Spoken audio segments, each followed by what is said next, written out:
I'm a flat-footed Mexican fighter. Look, if you're calling me a Mexican fighter, I find that as a compliment.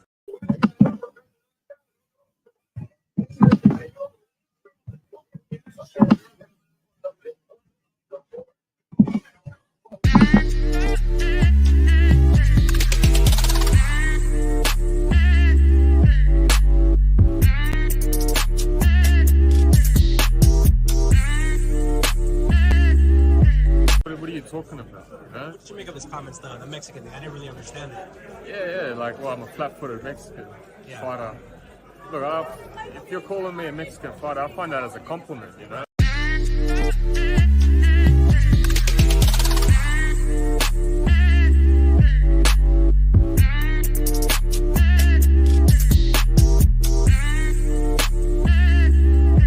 What are you talking about? Huh? What you make of his comments, the Mexican thing? I didn't really understand that. Yeah, like, well, I'm a flat-footed Mexican fighter. Look, if you're calling me a Mexican fighter, I find that as a compliment, you know?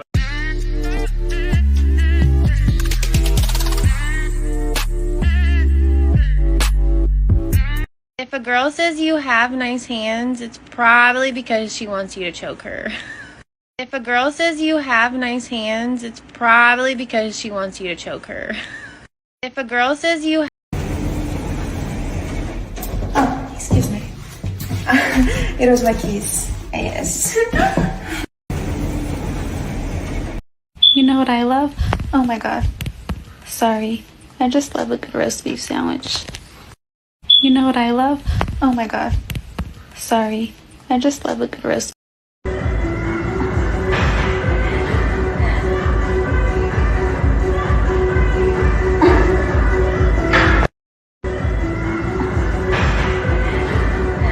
I just took a fat shit on a small toilet, and I wanted to remind you that you can do hard things. I just took a fat shit. If this is on your For You page and you're probably really into 24-year-old redheaded hot Latinas who give really good. If this is on your For You page and you're What's up, fellas? You know what time it is. It's the Frank Bay Show. Big ass boxing weekend. As you can see, my homegirl, Sebastian Vendora's brother, did it. You know, big day, man. I mean, man, lot to go over, lot to talk about. Crazy weekend. It was a good boxing weekend. I don't know what, happy holidays. Salute Quentin. Like, comment, subscribe, share. The link is in the chat if anybody wants to hop on and get their boxing takes off. You're more than welcome. But man, Mexican boxing, right? I think it was 4 new champs. Great day, man. Great day. We have Zurdo Ramirez. A lot of people doubted. Zurdo Ramirez is a champion. Inicia Estrada, East Los, champion. We have Oscar Valdez with the surprise, champion. And then we had Isaac Cruz against Rolly Romero, and now he's a champion. Just a hell of a boxing weekend, man. Hell of a boxing weekend. As you can see, we had the main eventer.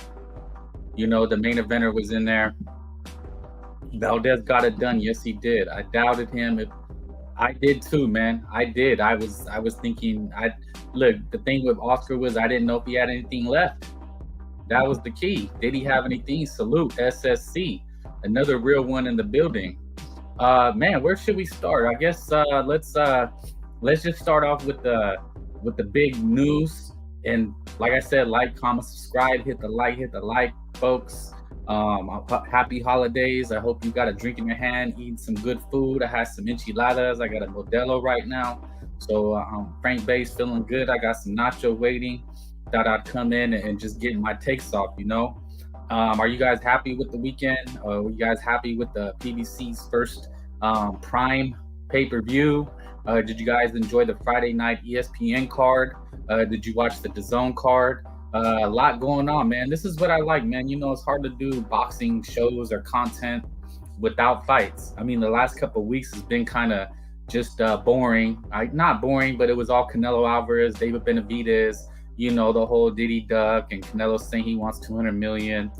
and you can only do so much of it. You can only do so much of that. We also got some other news. We got some fight announcements, right? We have, as you can see, Bam Rodriguez and Estrada for June 29th. We have that. Teofimo or Shakira Twitterson announcing Art Herrenuian, which is a trash fight. And then we had Teofimo Lopez announcing Claggett, which is very underwhelming. So there you have it, man. There you have it. We had, I guess let's just unpack this Tim Tszyu, Sebastian Fundora fight. Did you guys enjoy the fight? Like, comment, subscribe, hit the link. Bloodbath. That's all we could say, right? Absolute bloodbath. I mean, it was insane, right? Salute. Quentin Stevenson always fighting. Of course, we already knew that was going to happen. Two matadors. Salute, man. Hope you guys got your brewskis and your bellies full. You know, have some Sunday brunch with the fam bam. You know, I'm taking a little time out to do this boxing stuff. I just wanted to get it off. You know, I like to get off. They just fight the guys they beat instead of fighting each other. Yeah, I mean, look, man, it's boxing politics. It is what it is. You know, all you can hope for is that you get decent fights in between. I mean, the next big fight is Ryan Garcia versus Davina Hanke. Doesn't seem too much excitement for that just because Ryan's gone off the deep end. Yes, Mexicans keeping boxing alive. Salute. Facts, man. You know, they hate to see it, man. They hate to see a brown brother rise. Nah. Yeah, it is what it is, man. You know, and look, man, I hate to say Mexican or make it a show about Mexicans and all that. Yes, OG Blaze, happy Easter. Everybody, guys, really hope you got your brewski. OG Blaze, want to talk some boxing, always a real one. Yeah, man, I salute the real ones, man. Quentin, Matador, Ripper, Blaze. Like, comment, subscribe, hop on. The link is in the chat. Everybody's more than welcome. But again, man, yeah, Blaze, I put a post and Blaze said, man, this is an epic weekend for Mexican boxing. And bro, all 4 won. Can you believe that? Like, everybody's talking about it. Everybody's like, salute to the Mexicans. All around social media, all around Twitter, it's salute to the Mexicans, you know. And the only reason I don't want to make it about Mexican boxing per se, just because I want to accept everybody. I want to hear everybody's comments, you know, and they call you racist for that. You know, am I biased? Yeah, I mean, I have biases. Of course, I'm rooting for the Mexicans, you know, but, you know, we are going to, you know, we talk our shit too. We're only going to lick windows. Yeah, man, there was controversy about that fight, about his speech afterwards. He's talking about, you know, I work hard, and people were getting on the announcer. They were mad at her, like, how dare you question him? Well, look, man, he talked hella shit. It is what it is. You got to accept it. Zurdo, Cruz, and Valdez got it done. Yeah, and Estrada. Don't forget Estrada. I don't even know if this is the real you. You call, what? Like I said, it is what it is, man. You can say flat-footed Mexican, if you can say Mexican this, Mexican that, it is what it is, man. It's all across the board. And like I said, when I say Crip, it's just low-life Crips. Like I had that fake coach saying he steals all the pay-per-views. So you can be mad, but thank you for tuning in, you know. Look, man, it's all about entertainment. If you can't entertain people, then what are you doing here? You know what I mean? We have fun here. I don't know. Maybe you're mad at fun, whatever. But salute, man. If we trolls, it is what it is. But I know we talk boxing. I know that. But anyway, you're welcome too. I'm not gonna recognize this guy anymore until he hops on and says what he has to say with his chest, with his mouth. You know, pause. But Quentin, Estrada American, so is Fundora. They don't count. Well, I mean, look, man, your descent, your ethnicity at the end of the day is your ethnicity. You know, where your parents from. So, you know, yeah, we're all American, but we still have a race, you know, or nationality, I guess, or where you could trace your lineage back to where you come from. So it's each his own. But we're gonna, you know, we claim it. But Mexican boxing, salute, big up to Mexican boxing, really made it happen. And the whole social media, internet, YouTube, Twitter, Instagram, everybody's big up. And, you know, yeah, he did. Fundora actually used his height. He learned to box. I don't know how he did it, but he learned to box overnight. Maybe because Tim Tszyu was dangerous. Salute. Along stuff, exactly, man. I don't know, man. That's just people's preference. If you have a preference, then you have a preference. My preference is good action fight and fighters, and they just happen to come from Mexico, right? I mean, I could always say that. You did send it from your mom. Yeah. An American is a hospital. American us. Okay. Coach Eddie is somewhere mad. Of course, he's punching there, man. He wants to come on here, but he was saying a bunch of racist things. Yeah, no, I mean, you know, where you're from is where you're from, like, you know what I'm saying? But you can still go back to where you came from, right? They always say never forget where you came from. At the end of the day, you know, people are going to categorize you. You just can't help it. I may say I'm American, but I go to a racist white town or maybe some African Americans and they say, nah, you Mexican. So, you know, I'm not going to get into the politics of it, but it is what it is, man. People categorize us whether we like it or not based on our skin color or our hair, you know, our height. You know, we were judgy people. Finally, it's about to use physical attributes. Zoo was caught off guard. Yes, he was. Ghost. Yes, I am Ballpark with the Ballpark Frank. Is a real. Come on, man. You guys with the jokes. It's all good, man. I know I got the lingo, but I know where I'm from. Yeah, Quinn. Yeah, man. I mean, to each his own. You know what it is? It's how you identify. To me, honestly, in this day and age, it's how you identify. PBC freezing out Crawford again. That's what it looks like, but it's his own damn fault. Yes, I am me. At the end of the day, I am me and what I identify. But anyway, let's get to some boxing, man. So like I said, man, a lot of people, Frank the Bank, what's goody? Yeah, man, like, comment, subscribe. Hit the link if you you want to get on it and talk your shit. You know what I'm saying? Ed Dog Ducking. Nah, man, that guy, he's retired, man. He told me he's retired. I think we ran him off. Quentin is mad. He Quentin's legit, man. He cool, Ripper. Anyway, hop on, man. Hey, I identify as a 7-foot African dunking balls. Basketballs. Anyway, let's get to the fight, man. We are there's just a lot. Okay. So what was the best fight of the weekend? Was it Liam Wilson?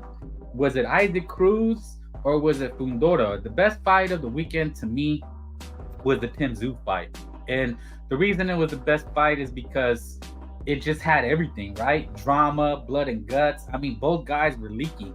They both were Jack Rivers about the numbers. Smile emoji. I still got Virgil who fights Fundora. Oh man, Virgil would end his career. I'm just gonna say it now. Frank the Bank was good, cleaned up. Yes, he did.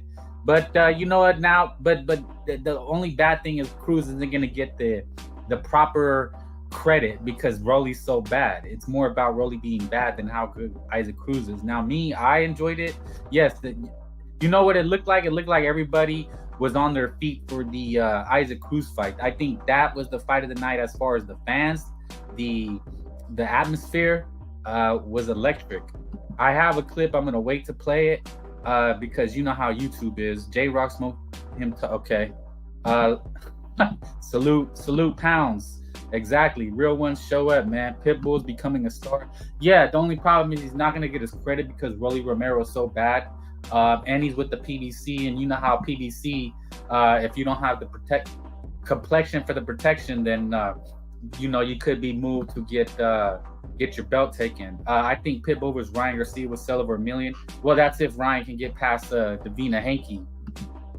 Okay, you went to the Zurdo fight. Salute, man. Salute. Zurdo did his thing, man. Yeah, there was a lot of boxing on, man. I feel bad for Tszyu. He had to fight it. He did. And it was a short notice. We know the shenanigans. It's a whole bag. We got to unpack. Pound said Pitbull, the face of boxing. He is, man. People love this guy. Look at, man, his story, his Coach Eddie. Yeah, he coaches wiffle ball. And he's mad as hell right now. He got his kids doing laps because he's seen Mexicans go out on top tonight. Damn shame couldn't. Yeah, but it is what it is, man. You know, the fans don't care, man. If you look at the crowd, the fans don't care. It's only us boxing guys or boxing nerds that get on here and we talk about belts and we talk about pound for pound. But the fans just want to see a good fight, man. They just want to be entertained. At the end of the day, I just want to be entertained. You know, I don't belts, schmelts, rankings. You know, leave it to the nerds to argue for hours. I want to see a good fight. And finally, a weekend we had a bunch of fights. and they were all bangers. And it just, is it a coincidence they were Mexican fighters? Most of the 14 were Pitbull fans. Yeah, I've seen that. I'm gonna play the clip and you're gonna see how electric it was. Pounds asked Zurdo to sign his tits. Okay, so here we had, it looked like, so the fight played out. Look, Fundora was a I believe a 4-1 underdog. If you bet Fundora, you made some bank. Solo Dolo Rolly is looking at the Chi Wa chain. Yeah, I think he regrets that now, buddy. You know, people are gonna throw that in his face, and that's kind of what happens when you talk shit, man. You know, boxing is the kind of game where you don't even really need to talk shit. You know, like Pitbull said, I'm gonna let my hands do the talking. He's the real one. Pitbull's highlight has 2 million views in less than 24 hours. Yeah, because people are sharing it. You know, like me, like, comment, subscribe, hit the link. I'm gonna drop it again. Hit the link. Tell your friends. You know, there's real boxing talk going on. Pitbull's a star. A star was born. A star was born last night. You know, but you know the only problem is we don't know how he's gonna move. The link is in the chat. Salute to Pitbull. Salute Hawker. Zurdo making history is underway to Brett. Yeah, you know it just kind of got overshadowed because of the card. You know, it was competing against. But Zurdo, you know, he did his thing. He looked a little, you know, I have to go back and watch it. I watched kind of the end of the fight, the highlights. Man, that guy, Guillermo, was huge, man. Pause. He was like muscular. He was big. He had some decent skills. That was a dangerous fight, man. That guy was pretty big, man. He looked like a bodybuilder in there. And he had decent skills. And Zurdo stuck to his game plan and boxed his ears off. Zurdo's no joke, man. Look, you can hate him. Look, man, here's the thing. Because he took a loss. You know, people lose in the sport. That's boxing. You lose, you bounce back, you get a title. I mean, look at Pitbull. He's lost. He gets a title. Look at Oscar Valdez. He lost and he gets a title. Zurdo was lucky. Shit, man. Somebody can respond to that. It's not luck, man. If you're good, and you can box. But if that's your opinion, I have to watch it again and I have to see. I was rooting for Tim Tszyu, but it is what it is. Fundora won the fight. I think that nasty cut was the deciding factor. I'm not going to debate that. Yes. You know, people are going to be mad that Fundora won and because Tszyu was the heavy favorite. But check it out. Fundora, he still had the box. I mean, look, the cut didn't win him the fight. Did it help? Yes, it was a major factor, but it didn't help. You know, it didn't help his chin. He was getting tested all night. Tszyu was still fighting. Salute to Tim Tszyu. Biggest Armenian I've ever seen. Yeah, he was fucking, his shoulders were like, dude, his shoulders were like fucking wrestler shoulders, bro. He had like muscles on top of muscles, which sometimes is a bad thing. Zurdo uses jab, dodge a lot of clean shots. Yeah, Zurdo's a good boxer, man. He's been a champion before. People forget that. So we got some internet beef. My girl didn't watch boxing and she told me Pitbull Grooves was all over TikTok. Yeah, because you know it's how he looks. It's his story. He looks like a little kid selling chiclets. You know, forgive me, Pitbull. You know, he looks like he's selling some chiclets, you know, and people love that. This little guy coming out of nowhere. You got Rolly Romero, like maybe people think he's African American, and he got spanked. I mean, he got his ass beat literally from pillar to post. That's, you know, you see, I'm gonna show it. Fundora lost and caught a second chance too. Yeah, that's the thing, man. These Americans, they love the Floyd Mayweather effect, but real boxing, especially Mexican boxing, if you look at all the champions, they all have a loss or two. They all do. You know, Bernardo Lopez has a loss. Most boxers have a loss. You know, the Floyd Mayweather effect made you believe that if you didn't have a loss, you're the best. It's just stupid. Zurdo like a bull in a china shop. Yeah, you know, he looked a little soft around the waist though, but I think he'll adjust to the weight. It was Tim Tszyu fault for the cut though. I don't want to say it was his fault. It was an elbow, but it wasn't dirty. It wasn't like Fundora like elbowed him like Floyd Mayweather and threw it in his face. But yeah, he made a mistake. He made a mistake. Pitbull looks like something to crowd out of the junk. Look, man, he's a hero story, man. He come from nothing. You know, he barely had tortillas to eat. You know, his wife stood behind his back. His dad was a fighter, and he's the hero, man. You probably have to expect a switcheroo when you're dealing with Al Heyman and the PBC. You know what, man? And that's all fair. Everything is fair. Everything is fair in love and war, you know? Shout out to Tim Tszyu, but you should have knew better, man. You should have knew better when Queeth Thurman pulled out. You should have known that something was up. Solo Dolo. Tim needs to fire his cut man and his promoter for not signing the rematch clause. Well, they said they had a verbal agreement, but I mean, shit, man. Now Fandora's manager, Sam Lukowitz, who is, you know, coincidentally David Benavidez's manager, is kind of being a slimy scumbag, saying, well, yeah, we did say that, but I got to look out for my fighter. Ed Dog Pitbull needs to train on his fundamentals so he can set up those hooks instead of just spamming them. No, I heard that a lot, man. I mean, is he a perfect fighter? Can he get outboxed? You know, Tank Davis, you know, I get one because he looked like he outboxed him. Ed Dog hating on Pitbull because he looks like an Indio. Facts. Yeah, in boxing, bro, if it's not ink, if it's not in writing, then, you know, don't expect for it to be honored.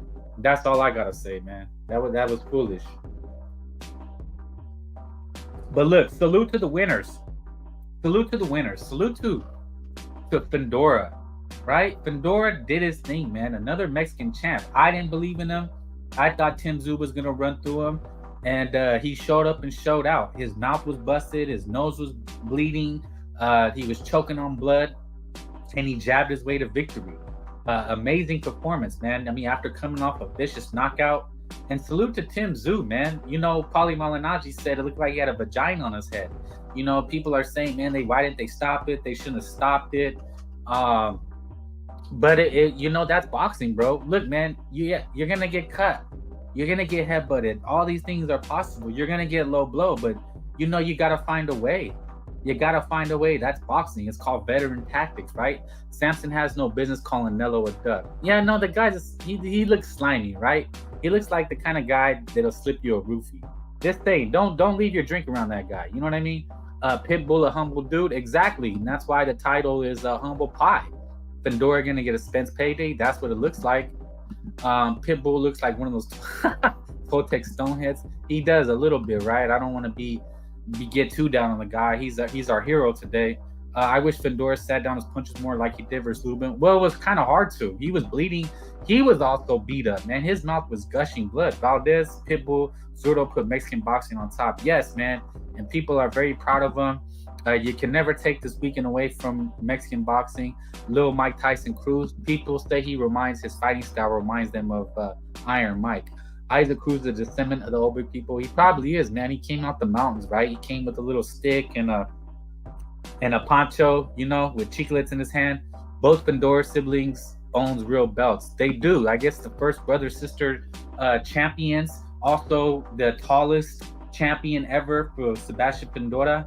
Cripper beats Fundora, but I have Fundora dominating DUI Spence. Salute, guts, and glory. That's a likely outcome, and that's a compliment. Chillin' distributor. Mexican has always been number one, baby. Salute. So this weekend it is. There's no doubt that's the reality today on this Easter Sunday. Fundora Mexican side took over when he heard the fans cheering. Facts, man. It was a pro-Mexican crowd. I think it's safe to show what I had. Yes, Cruz. Come on, man. Quinn. Salute. Pitbull brings cash. It's Mexicans, man. There's no look. I said it before. There's a reason why they put Fundora, right? There's a reason why they had Pitbull Cruz on the undercard. You know what I mean? It just brings the numbers. It is what it is. You know, things like, you know, I'm talking about Fundora, but everybody's going for Pitbull Cruz. So let's check this out. Hopefully we're good with it. I'm gonna let this play out. There's the left right. Romero in trouble along the ropes. For the second time in the fight, Romero barely standing. There's a left hand by Cruz. Romero retreating, eats another left and right. Esau Cruz teeing off on Rolly Romero. Flush shots to the face. Final 20 seconds of the 7th round. Can Romero survive? I don't think so. His title hangs in the balance. There's the left right. Romero in trouble along the ropes. Just exciting stuff, man. You hear that crowd? Let's play it again. I'm gonna play it again, guys. Just listen to the crowd. There's the left right. Romero in trouble along the ropes. For the second time in the fight, Romero barely standing. There's a left hand by Cruz. Romero retreating, eats another left and right. Isak Cruz teeing off on Rolly Romero. Flush shots to the face. Final 20 seconds of the 7th round. Can Romero survive? I don't think so. His title hangs in the balance. Oh, there's the left right. There it is, man. You hear the crowd. I mean, everybody was on their feet. Everybody was excited. It doesn't get any better than that, man. And it helps that he's a little small Mexican, you know? Like people, Pitbull Cruz became a champion before Ryan Garcia. Yeah, you know what's crazy is Ryan Garcia was calling him out last night, saying he would let the fight little Pitbull. He clearly, okay. You guys are hilarious, man. I heard, Diddy, are you trolling Blaze or is that legit? Because I believe it. You know, it was a big night for Mexican boxing. Ref tried to help Rolly in the last round. Yeah, he was out on his feet though. I mean, look, man, they were pissed off because the lady was interviewing him, and I guess it was clearly concussed, and he did not know where he was at. You know, but what's difficult is that he always looks like that. He always kind of has this blank looking in the space stare. Look, man, I actually like Rolly Romero. Believe it or not, man, I said that he's good for boxing. You know, he brings eyeballs, so I don't hate him. You know the difference between not liking him and hating on the man. And he gave Pitbull a shot. He didn't have to. Actually, Rolly Romero, you know, Oscar De La Hoya and Bernard Hopkins go watch. There's a clip and they're laughing their asses off because Rolly turned down a Ryan Garcia fight. Crips were watching the sidelines. Yeah, on their fire stick, right? Stealing. One of the judges. I seen that, man, and people are pissed off about that, saying that guy should be fired. Next time, Pitbull should come out with the tray over his chest selling chiclets. Oh, man, y'all are hella funny, man. This is why I love doing this shit, man. Y'all keep it entertaining, brothers. Pitbull Cruz at good defense, shows his chin with the shoulders. Yeah, it's prototypical Mexican boxing. I've sparred and fought a lot of guys like that. I didn't like it because the number one, it's hard to hit them. And number two, they throw looping punches. You know, most trainers, you know, they want you to throw straight punches, which I try to focus on. But that style is a lot more difficult to do it because they throw the shot, they throw it from like the ground and they loop it over top. So it's really hard to defend. And you could be backing up, moving, and then they'll throw another punch that catches you, maybe in the liver or the head, and it will stun you because they put you on your back foot. It's facts, okay. But that's Mexican on Mexican crime. You know, people don't believe Ryan Garcia is Mexican. I mean, he barely claims it sometimes. I guess he was going back and forth with Canelo and they were talking about Mexican boxing #1. But in his heart, I don't think Ryan feels it. I don't think he feels it. But I don't know, man. He still is, as far as I'm concerned. OG Blaze, Pitbull, a champ. Can't they say the same about a lot of these fools? Yeah, well, you know, but here's the thing, man. You know, it depends how. Look, PBC might look to get one of their brothers another belt and sacrifice Pitbull. But what I think is going to happen, I think they'll milk Pitbull. I'm hearing Barroso. Barroso could be a next opponent. I think, look, they see how popular he is, and I think they'll use him for a couple fights, and then maybe either a Tank Davis fight. But I doubt a unification because it is the PBC. So, you know, I doubt they work with the other champ like Teofimo in Top Rank, Stupidio Matias and DAZN and Matchroom, and then the other champion. Oh my gosh, it's Teofimo, Matias, and Haney. So I doubt Haney takes on Pitbull Cruz. I mean, what do you got? Do you guys think Pitbull could beat Devin Haney? I can already see that nobody's gonna give Pitbull a chance against Devin Haney. But I think he gives. Look, man, Pitbull is hell for anybody. I don't care what anybody says. He's not like a pound for pound boxer, but shit, man, he beats one of those guys and he's pound for pound, you know.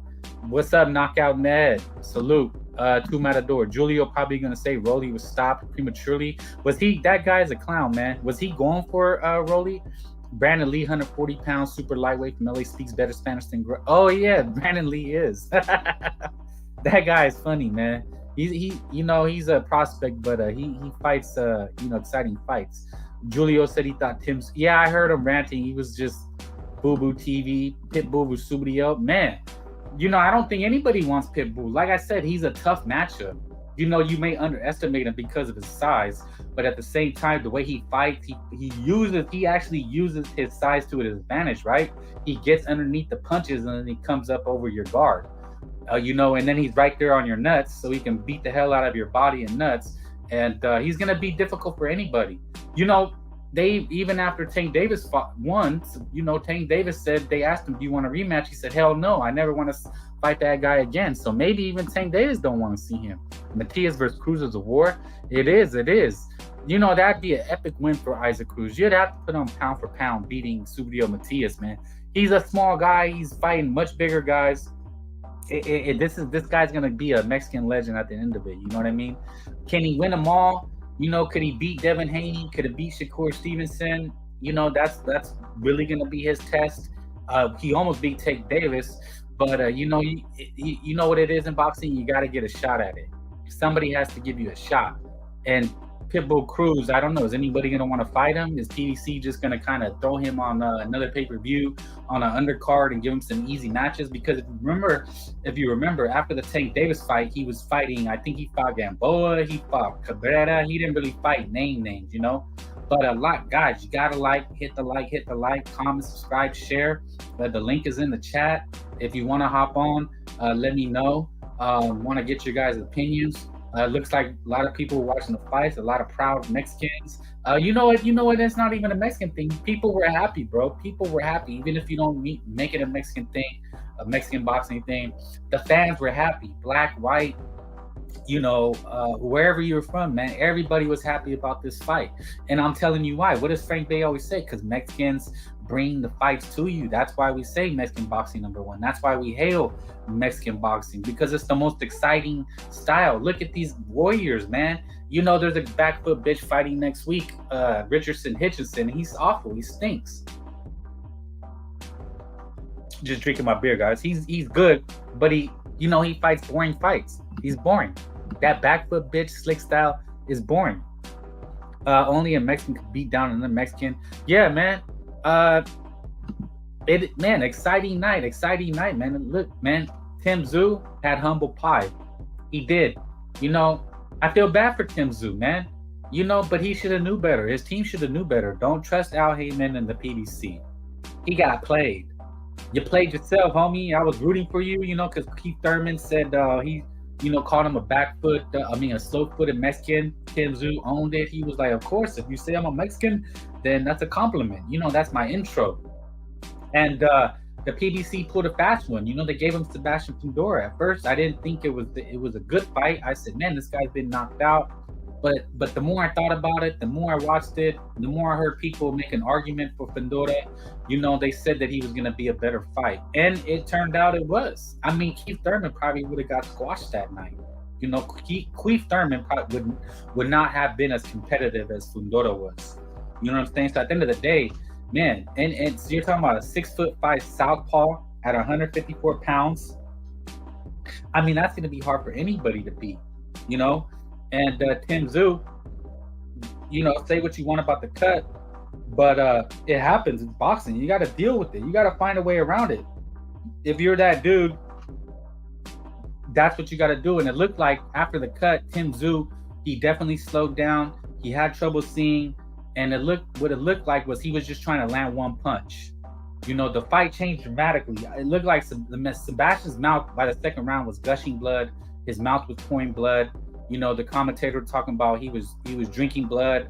I believe Joe Goosen said that one of his fighters, Diego Corrales and Casamayor, was stopped because Diego had ripped his mouthpiece and they had made a bunch of cuts in his mouth, and they had to stop it because he was choking on blood. And, you know, people are mad saying the doctors should have stopped it. But at the end of the day, man, you know, they made a business decision. They said, man, this is a pay-per-view fight. People are going to be pissed. And this is our first pay-per-view on Amazon Prime. People are going to be pissed. So they let it go. And that was a detriment to Tim Tszyu. I mean, Tim Tszyu could have quit. He could have said, I can't see. If he would have said, I can't see, the fight would have been over. And he wouldn't have been a quitter because it was obvious he couldn't see. Omar E, salute. I heard Stank Davis and Rolly knocking out Isaac. Yeah, man, Isaac, because he's a little pit bull, man. Of course, nobody's going to give him credit. The only ones who gave him credit were us. And it was still a dangerous fight. I thought Rolly Romero fought a decent fight. You know, he didn't slug it out with Pitbull because, you know, I had said in an early video that he didn't trust his chin. It was clear to see when you watched him against Barroso that when he got hit, he started blinking. I mean, the first like big hook that Isaac Cruz landed, you could see him start to blink and start to kind of back foot, and then he really started running. He got on his horse, he was moving, but he was doing good with it. He was jabbing, he was landing some good right hands. He actually landed some scary uppercuts on Pitbull. If you watch the fight again, Pitbull's face was getting marked up early, and but Pitbull, the little fucking Olmec running around with the big stone head, you know, cheeklet selling ass, he had no fear, man. He just was taking shots and he was just swinging. He got a little too aggressive sometimes, got countered, but he stuck to his game plan. He walked him down, and then he got him out of there. And you see the crowd's reaction. If you look at the thumbnail, you see Oscar and Bernard sitting there clowning him. You know, because Rolly, what were you thinking? You turned down Ryan Garcia, who you would probably had a better chance of beating, to fight Isaac Cruz and lose your belt. Clearly, mistakes were made. Rolly missed out on millions. He should have sold that to exactly. And he had a really good chance of knocking out Ryan. That would have been a good promotion. They're both crazy nutcases. People both doubt their talent. You know, let the best guy who can't box win. You know, but you sell your ass to Pitbull on the undercard. Didn't make as much. It was a mistake, and you have to earn that. You have to learn that. And Rolly Romero, you know, he was really hurt bad. Dude, I would seriously doubt if he ever comes back to boxing. You know, same with Tim Tszyu, man. Will he ever be the same? You know, man, this guy was on the verge of stardom. I mean, that's what's crazy to me. Tim Tszyu was on the verge of superstardom. He was on the verge of a big money fight with Terrence Crawford or Earl Spence, and now it's poof, up in smoke. Just that easy. It was up in smoke. So, you know, everybody's about this fight. I just wanted to, but we got to get to some other things. You know, let's switch gears. We're going to come back to it all. But we had another Mexican showdown the night before. Oscar Valdez versus Liam Wilson. Denisia Estrada versus Yocosta Valle. So back to some comments. Tim Tszyu can bounce back. Yeah, it's going to be hard, though. He might not be back for at least 6 months. With that cut, with the doctor evaluation, I wouldn't be surprised if he comes back. What are we in? We're in April, maybe November, December. So he may not come back all year. I wouldn't doubt if he comes back early next year, man. It's that type of loss, man. It's that type of fight where it takes a lot out of you. Not just mentally, not just physically, but mentally, man. Trust me, man. There's a lot of reevaluating Tim Tszyu is gonna have to do. It was a brutal fight. Same with Fundora, man. I don't think he comes back for a while. The Earl Spence fight, if it happens, maybe the end of the year. My personal opinion about Fundora and Tim Tszyu, they need to run it back. Immediate rematch. But the only problem is it can't be immediate because they were both really busted up.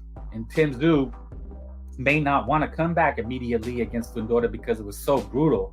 I mean, those elbows, his size is really tough to get around, man. Yes, I think Tim Tszyu will come back, but it's gonna be hard as hell, man. But we had the other title fights. Oscar Valdez versus Liam Wilson. Hell of a fight, man. Oscar Valdez did his thing. I know it was a little controversial. Let's try to take a look and tell me what you guys think. Just exciting stuff, man. You can't beat this.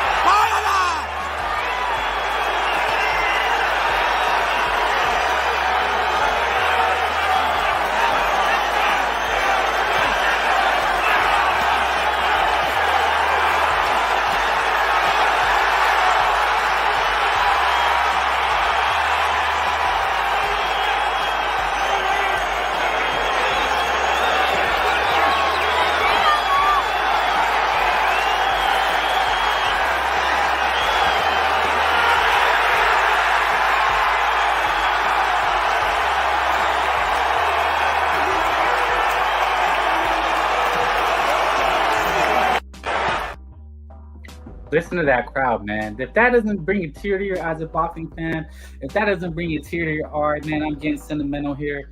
There's something wrong with you, man. That's why Mexican boxing is #1, bro. Did you hear the crowd?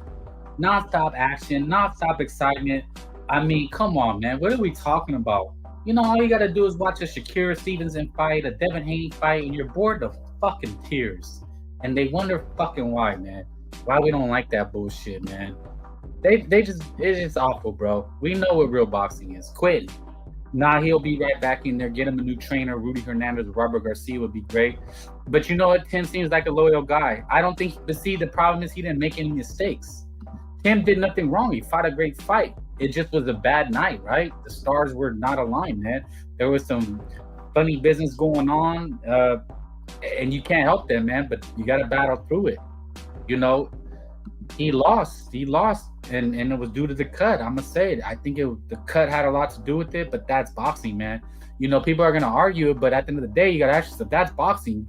You're going to get low blowed. You're going to get elbowed. You're going to get shoved to the ground. I mean, shit's going to happen, bro. Like with Leah Wilson.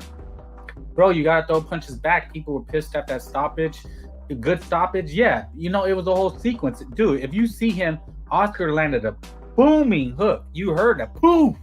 I mean, that's the most exciting shit you'll ever see, bro. He was stunned. At that moment, his heart kept him up, and he's just such a big, strong guy that it was his heart keeping him up. But he was out on his feet, man. Thought they stopped it early, but that's Wilson's fault. He didn't answer back, man. The ref look, man, there was 3 sequences where the ref was looking at the ref, he actually broke it up and pointed to him, like looking directly at him. Oscar Valdez. I did, yes, Blaze. I'm a hater. I counted Oscar out. I mean, I didn't count him out, but I said, man, it's gonna be tough because this guy is a big fight. He's tough, he's strong, and Oscar was getting pieced up early. You know, they said Liam Wilson made the mistake fighting Oscar Valdez fight.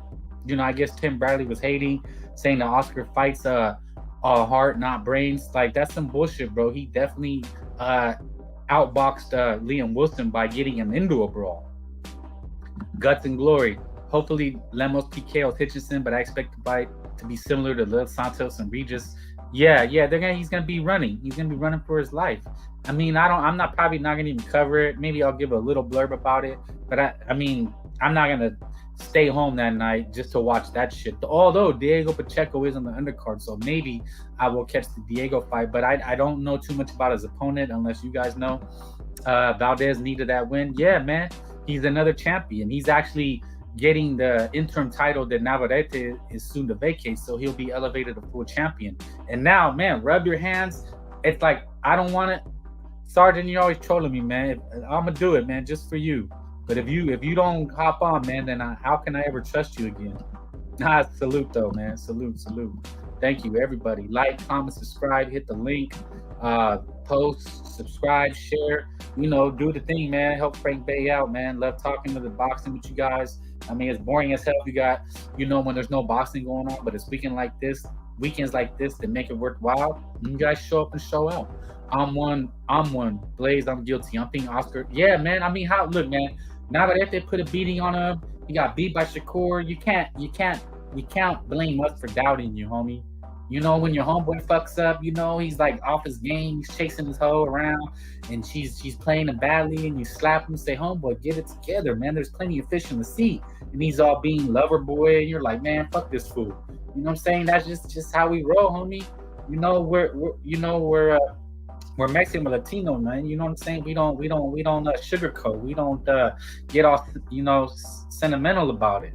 But he stepped up and proved us wrong. It's like, good shit, homie. See, Sergeant, and you're not hopping on, man. The link is in the chat. Quitting. His corner was horrible. Nothing to stop the cut. They didn't bring any coagulant. Yeah, man. A lot of people are talking about that. Same thing happened with Yokosa Valle, man. She had a really bad cut in her fight, and her corner was fucking up. But that's boxing, brothers. This shit is gonna happen. You gotta be ready for everything. Everything and anything, man. One of my favorite fights of all time was Fernando Vargas versus Tito Trinidad. And Tito Trinidad was dirty as hell, low blow, but he fought through it. You know, and people blame the low blows, but man, you got a low blow black, man. You got to fight fire with fire, man. This is boxing. This is punching motherfuckers in the face. There's no time for crying. There's no time for excuses, man. You know, and I'm somebody that I talk about boxing, but at the end of the day, I'm like, man, these guys know more than me. You know, they're the ones taking the punches, but you know, there's no excuses, man. At the end of the day, there's no excuses unless like Barroso, where you get absolutely robbed. But Liam Wilson, he got stopped his last fight, and that's another thing people are looking at.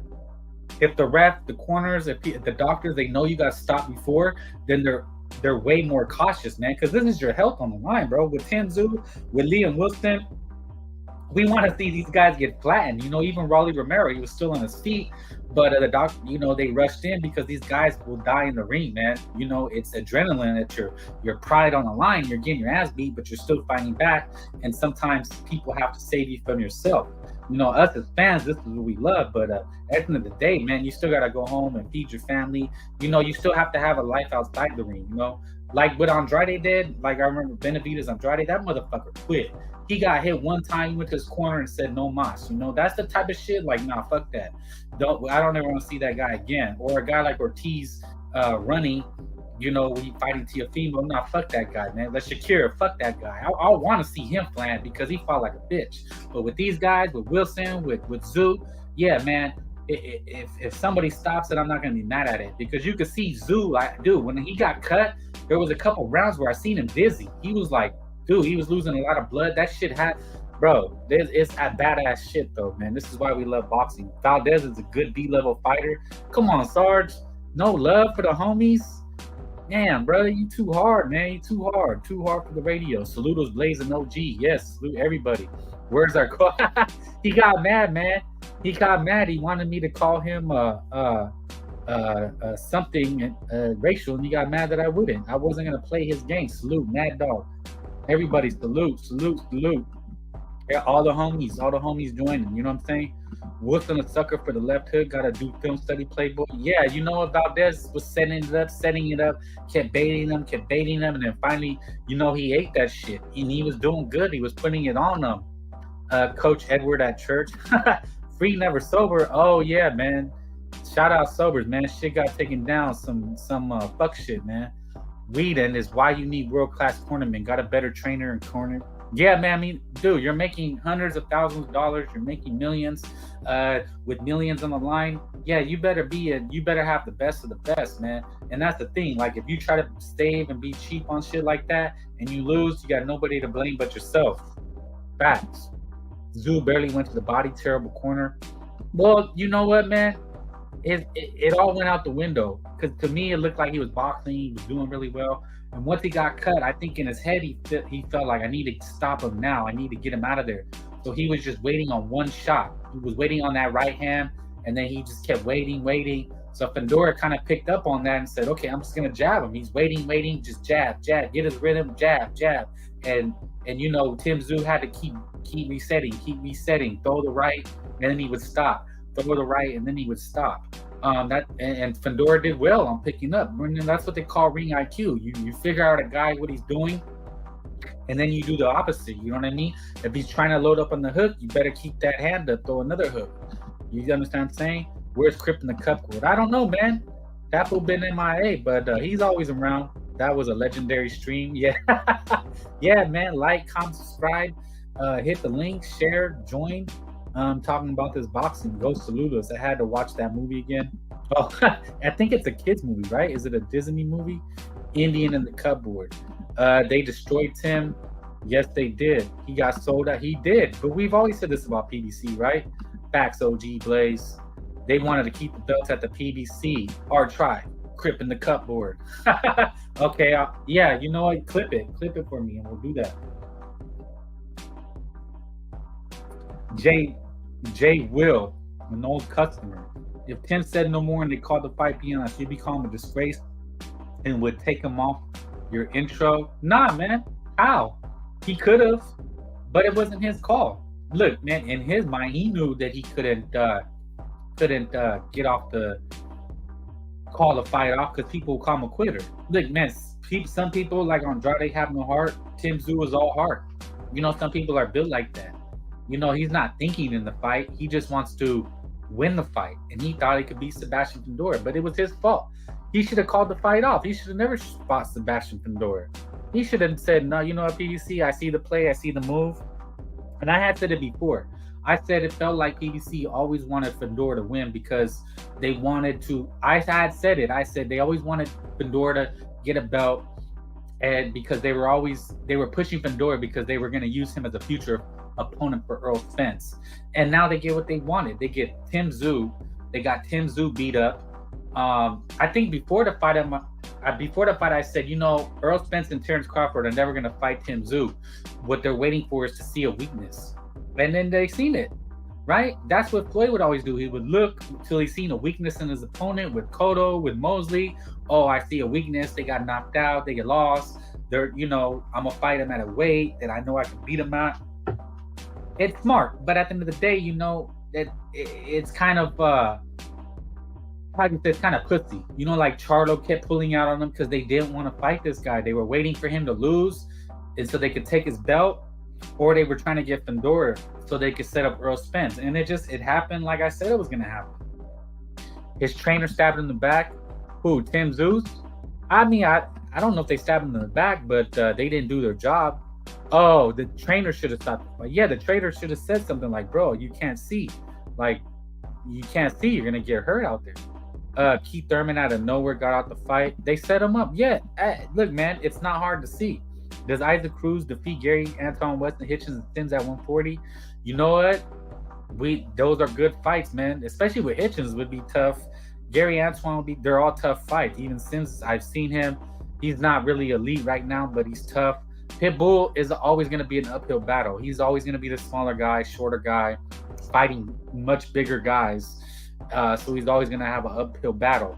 But the thing for Pitbull is, you know, he comes to fight. He's going to be hard to beat. WBO belt, 154 belt on the line. Yep, it was a unification match. It got elevated because Fundora was actually supposed to fight for the interim title versus that guy, Bocacek. Now, he was tough last night. He put a beating on Mendoza. And I think Bocacek could have stopped Fundora last night. You know what I mean? He's really tough, man. I don't think Spence or Crawford, nobody wants to fight that guy. What do you think Bud Crawford does now? Well, it looks like he's going to be isolated out. Tim, that's for signing with the PBC. Yeah, man. If Tim Tszyu listened to Frank Bay like he should, like Canelo does, then he would have seen the move. He'd have seen the play, you know? Virgil Ortiz versus Tim Tszyu would have been a better fight, a pay-per-view fight at 154. You know what? You never know, man. It could still happen. It could happen next year. Here's why. Drinking my brewski, guys. We don't know. Look, Tim Tszyu is going to be out unless they get an immediate rematch.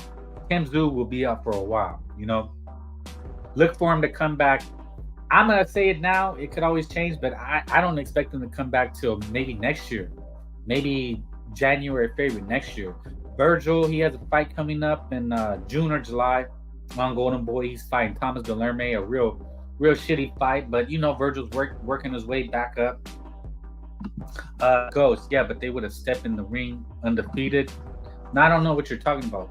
Yeah, you know, but look, man, the L's don't count. Look what Oscar Valdez did. You know, the O is for you know, boxing nerds. You know, that's what it's for. Yeah, it would have been more exciting. But if he'd have kept winning, man, PBC would have kept him. Now I don't know if he's pissed off at PBC, if he stays with PBC, if he goes back home and he builds himself back up again. But don't expect him, if he doesn't immediate rematch Fundora, don't expect him to come back and have another tough fight here in the States for a while. Maybe not till this time next year would he be talking about a big fight. But Virgil Ortiz has a lot of work to do. You know, he's fighting this summer. They're talking about a fight with him and Israel. It's something with the eye, Masvidal, who fought maybe a couple weeks ago and won an interim title, and then it was made a full title. Yeah, but casuals buy those fights. I don't know what you mean, Ghost. You mean with the O's or with the Virgil and Tim Tszyu? Look, man, if they ever fight, it'll be a good fight. Yes, the O would make it bigger. But all Tim Tszyu has to do is build himself up again. Look, he could rematch Fundora and knock Fundora out, and then he's right back in it. So what they need to do is immediate rematch. But the only problem is going to be Tim Tszyu's team. I don't think they want that immediate rematch, man. It would just be too brutal. What does Israel Adesanya do with the 160 belt? Fight Adames or Jermell Charlo in the PBC same division? You know what? It looks like Jamal doesn't. I don't think Jamal would want to fight Lara. I think Jamal just wants maybe one more cash out fight, maybe sit and wait for another Canelo fight. Adames, that guy's in limbo right now. That could be a possible Lara fight. Lara Danny Garcia was supposed to happen. For some reason, it didn't happen. They had Danny Garcia on the telecast and they're talking about him. So Lara, you know, a lot of people don't want to fight him. Maybe now they want to fight him because he doesn't run as much. It didn't look like he was running. But that guy, the Rafa, wasn't very good, you know? He was kind of some Eastern European guy that just had a glossy record. But he hadn't really fought anybody. So, you know, with the O. Oh, yeah, the casuals buy the fights for the O. Yeah, man, I mean, that's what it was for. It's for the Floyd Mayweather effect, for all that. Yes, that's what the O is for. But real boxing fans, man, you know, I don't think they care about it, but not as much as we do. So Virgil Ortiz, and I think that's because Virgil Ortiz and Tim Tszyu could fight again, and it'll still be a massive fight, especially in Australia, bro. Those guys are crazy for Tim Tszyu. They'll support him, you know, sun, show, snow or die, you know, ride or die with Tim Tszyu. Ghost. What would have been a better fight and more money? Fight Pitbull, Rolly, or Rolly Garcia? Look, Ryan Garcia for now, it's always the bigger fight. He just is. I mean, he's coming off a big Stank Davis fight for $1 million. That's what they report. They're saying $1 million, maybe a little less. But and he has a social media and a stranglehold. So Ryan Garcia. Now, if he loses, it's over. But for right now, man, you got to take a Ryan Garcia fight while it's still hot. You know, people are still going to buy Ryan Garcia. And I think it does well. I think that's the next big fight. Tank Davis, Ryan Garcia does well. Pay-per-view, I think it does decent. Maybe it gets bigger by the time the fight, you know, it seems that the drama seems to have died down. But I think as we get closer, a week, 2 weeks out, it'll start to get hyped back again. And then, you know, days before the fight, it's going to be trending again. So, and then we'll be back here talking about it, especially if he does some more crazy shit. Rolly sold his ass to Pitbull to bring a Tank to 140. Yeah, you know, that's the play, man. That's the move. That's what people are speculating. But, you know, you got to give credit to Pitbull, man. He still had to win. And Rolly, I know we said he sucked, but it wasn't easy. I mean, what'd it go? 7-8 rounds? And, you know, Rolly was firing back. So it was a good fight. Like, he didn't just steamroll him. It was a hell of a fight. Rolly was jabbing, grabbing. You know, that's another thing that happened. Rolly was grabbing, holding on for dear life, but he did a good job. You know, the ref penalized him. Salute to that guy ref, the white guy Taylor, I think.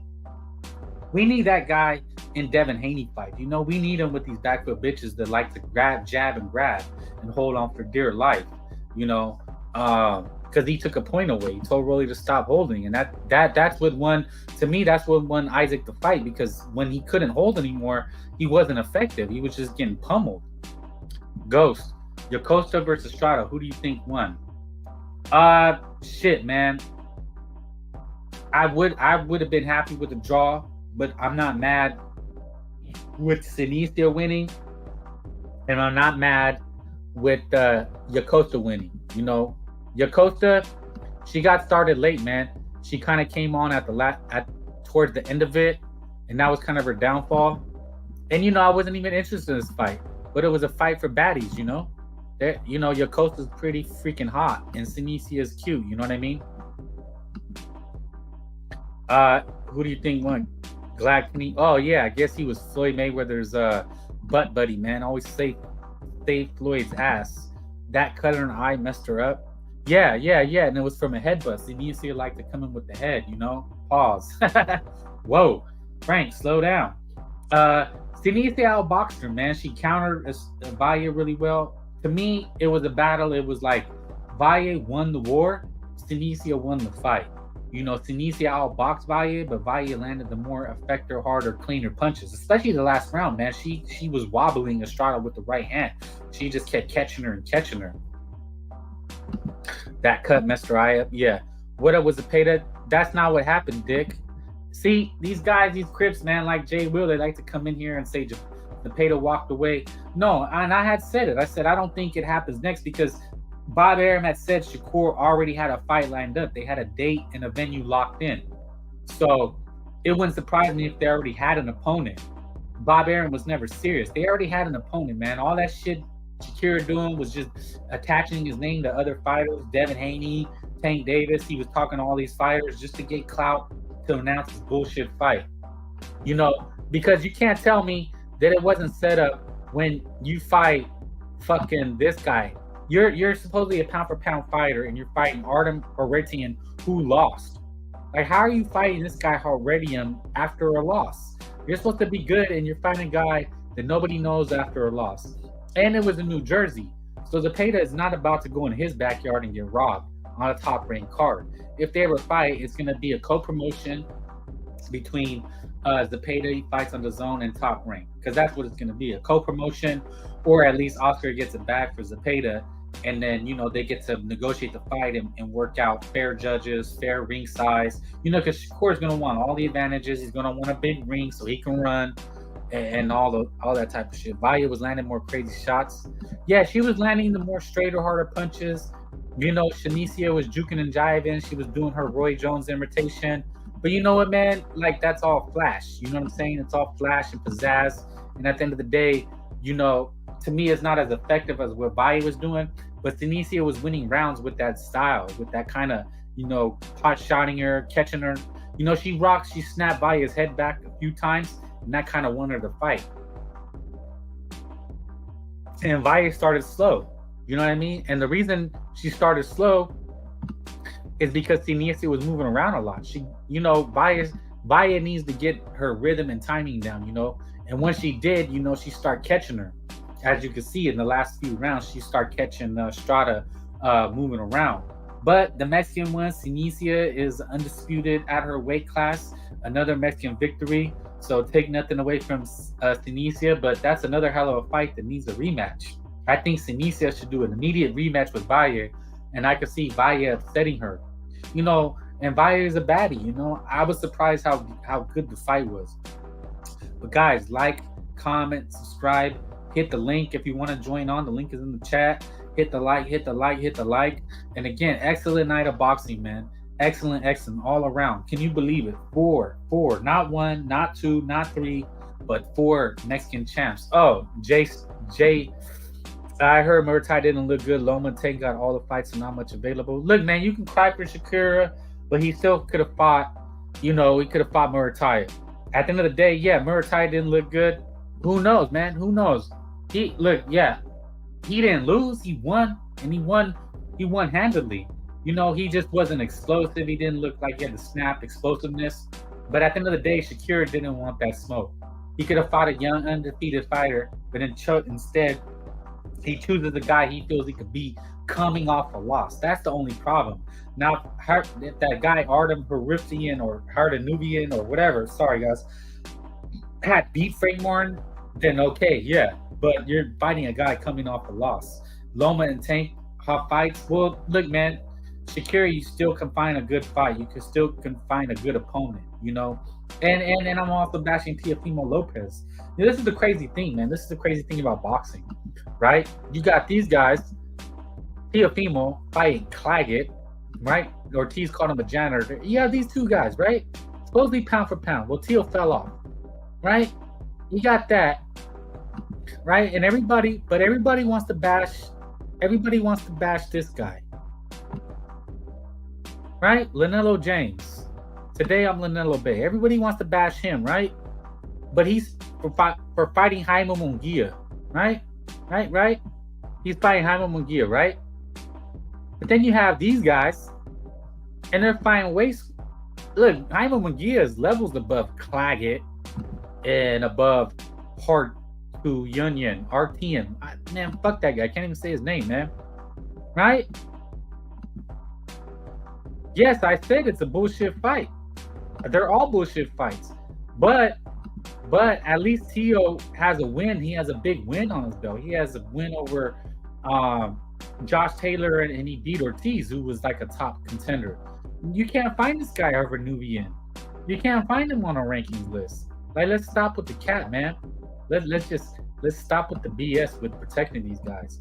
But they're gonna bash Canelo Alvarez for fighting Jaime Munguia, who is top of the ring. You know what I'm saying? You're gonna watch who are you watching, Blaze? You're watching those Claggett and Hardanubian for Shakira. Yeah, you know, we're kind of forced to watch those fights because, you know, if I'm talking boxing, I can't talk about Canelo all day. I can't talk about Oscar Valdez all day. Like, you kind of got to move on, you know? Crips don't get no criticism from the media either way. why is Tank fighting Martin? Again, yeah, you know, they're not criticizing Martin. I think the Tank Davis Frank Martin fight is a good fight. And I think it is a decent fight. But you know, Tank Davis is curious Twitterson should be fighting each other, but we know they don't fight each other, man. They do everything but fight each other. And now we get a champion, Pitbull Cruz, and they already want him to fight Matias. They want him to fight the top guys, and he won't get no slack. You know what I'm saying? Yeah, dude, but you're here. You know what I mean? Like, comment, subscribe, hit the link. You know, talk about the fights. Oh, hell no. Don't even, fuck that guy. Can't stand that Chavo dude. He's such a bitch. He talks like a bitch too. You know, meanwhile, you have this. You have guys like this, right? Bam Rodriguez fighting a top guy, Estrada, another champion, moving up in weight.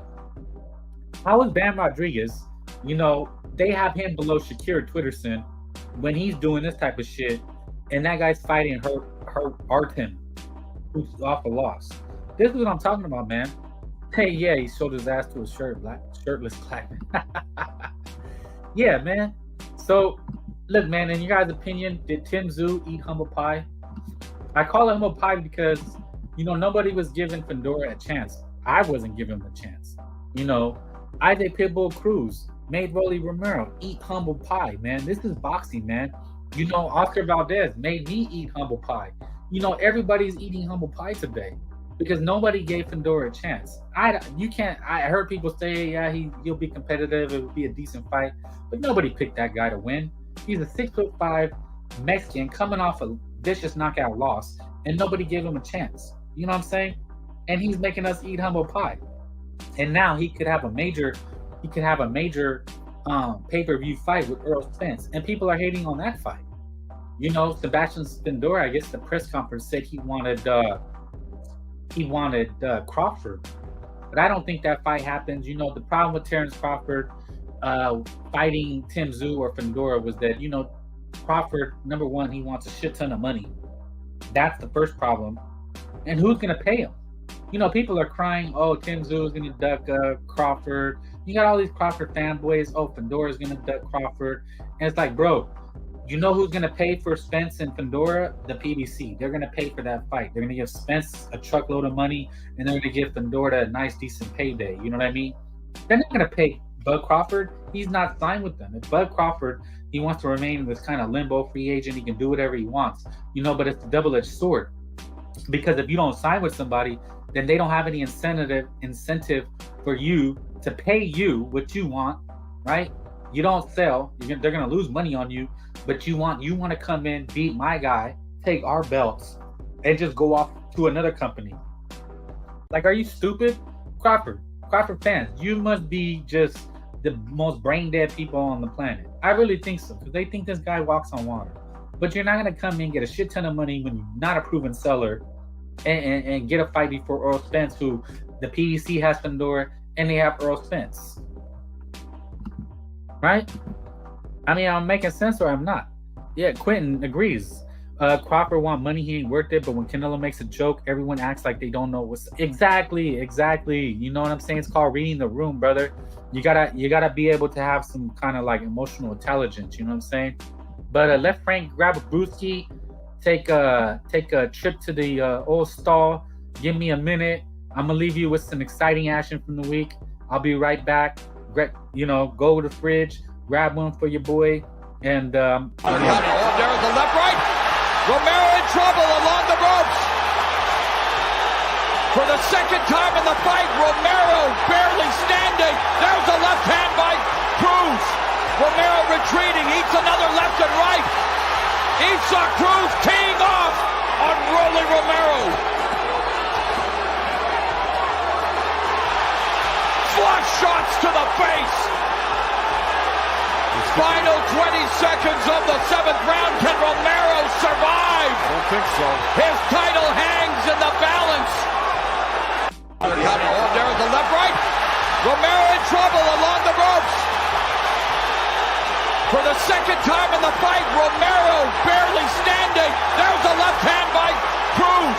Romero retreating, eats another left and right. Isaac Cruz teeing off on Rolly Romero. Flush shot seconds of the 7th round. Can Romero survive? I don't think so. His title hangs in the balance. Oh, there's the left right. Romero in trouble along the ropes. For the second time in the fight, Romero barely standing. There's a left hand by Cruz. Romero retreating, eats another left and right.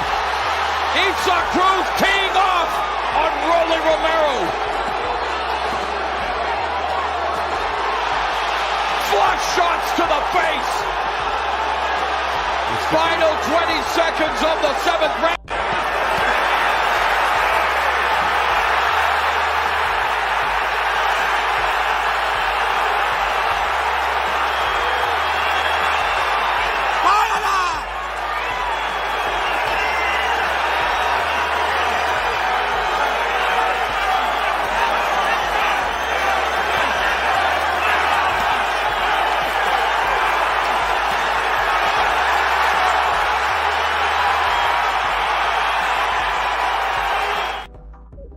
There it is, man. Exciting boxing, man. It doesn't get any better than that. All right. Does Clifford lose to Janabek? Look, man, you mean we're never gonna see those fights. Clifford wants big money. He wanted to fight Zimzu because he brings the big money, but he doesn't want to risk it. I'm saying that. I don't know. I always said I kind of think the guy retires. I mean, without Zoo, he's not gonna get Fundora. Like, who does he fight? Oscar's put out, come to Matchroom and fight, or come to Golden Boy and fight Virgil Ortiz. I mean, that'd be a hell of a fight. Is Oscar gonna break the bank for Terrence Crawford? I don't know if Crawford would want to fight Virgil Ortiz. A very dangerous fight. Why you hating, bro? I'm grabbing a real brewski. And bro, there's so many troll accounts that you have. I don't know what's real, what's fake, what's real. With that guy, he has so many accounts. Damn, man. Oh, my screen is stuck. Can you guys hear me? Put a 1 in the chat if you can hear me. The screen seems to be stuck. That's some BS. But yeah, man, hit the like, comment, subscribe, share. Hit the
Hello. Can you guys hear me?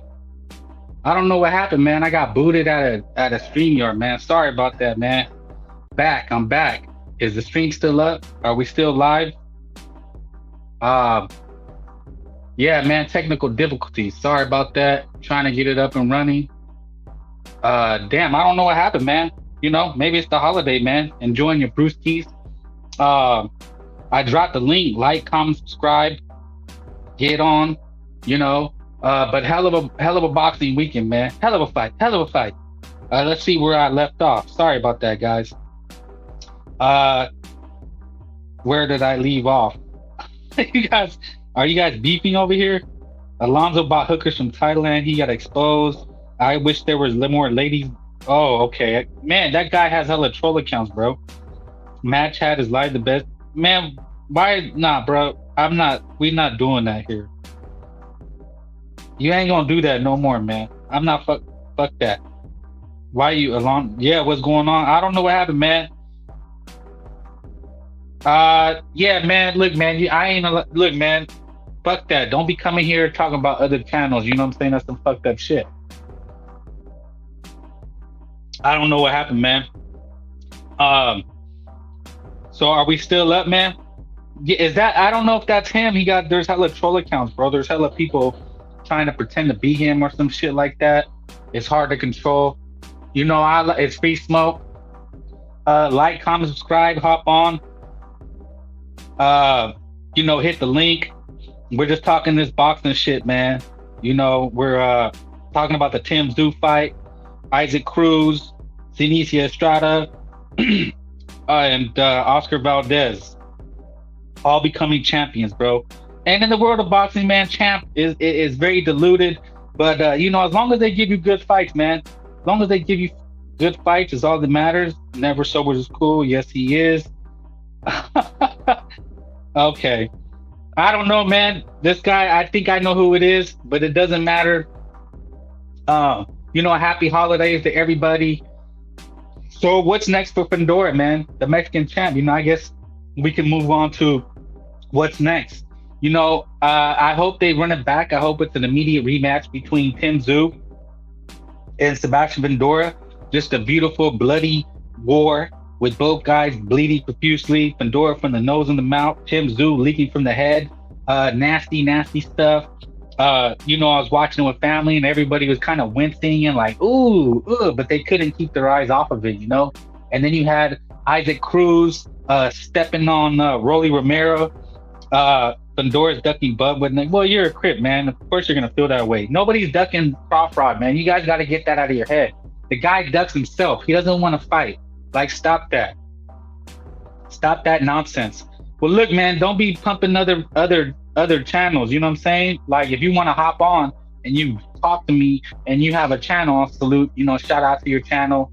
You know, whatnot. You know, I'm not a hater, but don't come on trying to tell people to go somewhere else. Like, what kind of fuck shit is that? You know, that's some fuck shit. To me, Fundora about to do the Riddick Bowe. No, he's not, man. It was the belt. They wanted to have their name attached to the fight. You know what I'm saying? Because of the shenanigans that happened. Fundora got moved to the main event and he was fighting for an interim title. So they said, fuck it, we'll just make it for the full title. That's not Fundora's fault. What will most likely happen is they're going to vacate the WBO belt and then Crawford could fight that. Crawford is he's a fraud. He's just been sitting. He wants a big money fight, chasing Canelo. He didn't want to fight Tim Tszyu. He doesn't want to fight a tough fight. He wants somebody to throw him a bone. He wants somebody to come pay his ass that money he's not worth. For what? What do they get out of it? You know what I'm saying? What do they get out of it? They don't get anything out of it. You know? So again, man, you're not gonna if that is the guy, you're not gonna come here and do that anymore, man. I'm not cool with that shit. I'm cool. You want to talk about boxing, but we're not gonna do that. That's something we're not gonna do. Anyway, and man, fuck those guys. I don't give a shit, man. If you come here and put that shit out there, I'ma say it like this. This is some retard shit. You know, I think people would listen for like 30 seconds and hear those clowns and be like, whoa, what the fuck is this shit? Some weird shit. You know, here at Frank Bay, we talk boxing. We keep it 1,000. Frank Bay gives you his opinions, his breakdowns.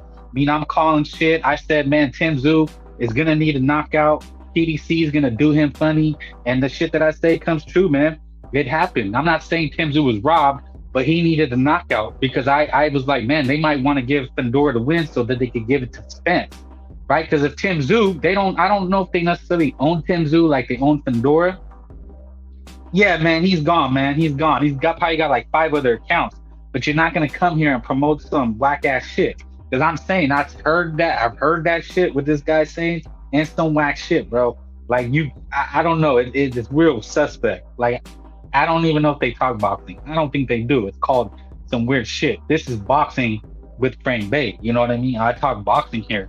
Sometimes we have a little fun. You know, I do little interludes, some skits that let you guys see. We talk about other things. You know, it's the holidays. Be with your fam. Hopefully you're listening. You know, spend time with your kiddos.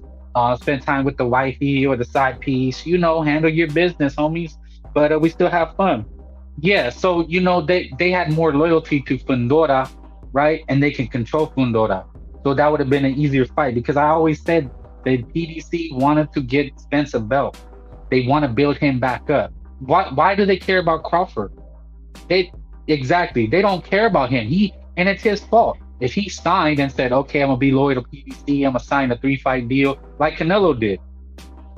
Right? He signed Canelo, the first one was a 3-fight deal. So PDC, that's why they fed him the Charlos. They're like, okay, we'll pay you because you're loyal. You're gonna be here. You're not gonna just beat our guy and leave. So they gave him a truck full of money, you know what I'm saying? And he signs a deal, right? That deal fell through and now he's on a 1-fight deal. Okay. So, but nevertheless, you know, that's why he's not fighting one of their guys. It's a co-promotion. He's fighting the zone guy because they don't want to pay him to beat their guy if he's not gonna fight with them again. That's just how it works, man. That's the business of boxing. And I know as fans, we don't like it, but it makes sense. If I'm the PDC and I just got this new guy, Fundora, I have more control over him. I don't have as much control over Zoo. I'm going to go for my guy because if he wins, then I can make another fight with my guy and I get all the money. I can make money off Spence. I make money off Fundora. I make money off the promotion. I can put more guys under my card. But why would I want to pay Crawford on a 1-fight deal, have him beat my guy, and he leaves to another company, takes those belts, and he steals all my thunder, and then my guy loses and I got to build him back up again. I mean, that's the sport of boxing, bro. You know, in the sport of boxing, it's not the best fighting the best. It's not always the best fighting the best. It is a lot of politics. That's right. Frank is the real boxing. Yes, I am the real boxing channel. Look, man, I don't have it. I know there's other channels. There's probably better channels. Maybe people know more than me. You know what I'm saying? But I think I keep it base. I think I say things that only I can say. I think I break down things only I can break down. And I'm always free smoke, man. I'm like, yo, hop on, listen, hit the like, subscribe, share, comment. The other channel, they always want to come back about somebody's mama. Yeah, man. And I don't ever talk about pulling up. I'm not pulling up on anybody. I'm not internet gangbanging. I'm talking boxing. I love, you know, Hawker, Mark. Yeah, salute, Mark. This ain't no troll channel, you know. Even Jay Will, he's kind of a hater, but you know, I let him speak, man. I'm different. Omar E, Pounds, you know, salute Sergeant, salute everybody, man. You know, Hawker, do you have a fake account, Hawker following you around? There's probably, Hawker's a real one, man. I see Hawker everywhere and I don't hate on him. You know, I know there's other channels. You guys, yeah, go check out other people. I go to other places. That's the crazy thing. I do. But I know good ones and I know bad ones. And what that guy's promoting is not my cup of tea. If I was going to a channel, I'd come to my channel because I think I say things that other people don't say because ultimately that's what you're looking for. You know what I mean? I had always knew, I had said Tim Zoo, the Fundora fight was dangerous because the PDC may want to screw him. And they did. They screwed him over. Is that? Nah, I don't think it is, man. Because I've seen this guy, Jay Will, multiple places and I haven't seen that other crit. I think he's gone. He calls in to other shows. I've heard his voice. And he's come here trying to spread his narrative bullshit. You know what I'm saying? But hey, man, everybody's welcome as long as you're not doing some buster shit. You got, okay, Hawker. How do we know it's the real Hawker? Because I see you everywhere, bro. I know you're and you say a lot of good things, you know? I know Quitten's a real one. I know Quitten other places. Like, I don't have a problem with that. How could I be like, it's YouTube? I can't control other people watching other channels. I mean, that's what it's for, right? They're doing their thing. I'm doing my thing. I have a unique style and flavor. You know, I think I do things a little bit different, and I go to and listen to other places. Like some people, there's some actually decent channels. For the most part, I stopped going a lot of places just because I since they say a lot of bullshit. Like, yeah, I'm a bias. Of course, I'm gonna be biased, but I don't think I'm biased to the point where I'm gonna talk about Canelo all day. You know what I mean? I'm not gonna sit here and talk about Canelo Alvarez 24/7. Make my whole channel about Canelo Alvarez. Look, man, Canelo Alvarez is one champion out of there's 17 weight classes, 4 champions per division. Oh, and they and they misspelled Mustang. Oh man, I think it's one guy. There was one guy, this troll, who was everywhere, man. There are some super trolls, and that guy, I'll say the names. This guy Benzo, Alonzo, they're super trolls, man. They got like 20 accounts each, and they're everywhere. Like I see Hawker, and he's not a troll. Like he'll be places, but he's not a troll. You know, I always see him talking boxing. Same with Mark, I see him. Same with Quinn, I see these guys, and they, for the most part, keep it boxing, which is legit. But anyway, back to the politics, man. Back to the politics. Like Oscar Valdez. What's next for Oscar Valdez? They're talking about Bernardo Lopez. You know, he'll have Mexican on Mexican violence. You know, I'd rather Oscar probably get an easy fight. You know, get paid a couple times and then fight a big fight. You know, I would like to see him against the other champions, O'Shaquie Foster, Joe Cordina. There's some other good fights in there, but again, that's boxing politics. You know, Bob Arum, why would he want to go unified with another company, get his belt taken, and then what is he? He's already invested in Oscar Valdez. The fight that makes sense is 2 of his own guys, Bernardo Lopez, Oscar Valdez is a big Mexican rivalry, a big fight, and it'll do really well. The public will love it, people will love it, and that's just the politics. You know, what's next for Isaac Cruz? You know, he's talking about the other champions, about Subriel Matias. You know, there's Ryan Garcia. He called out Devin Haney. He called out all the champions. Devin Haney, Subriel Matias, third grade mentality. Yeah, a lot of people are very childish, but that's okay, man. It's YouTube. I mean, it could be 12-year-olds here. It could be 8-year-olds here. You know, everybody's welcome at YouTube. You can't control the internet.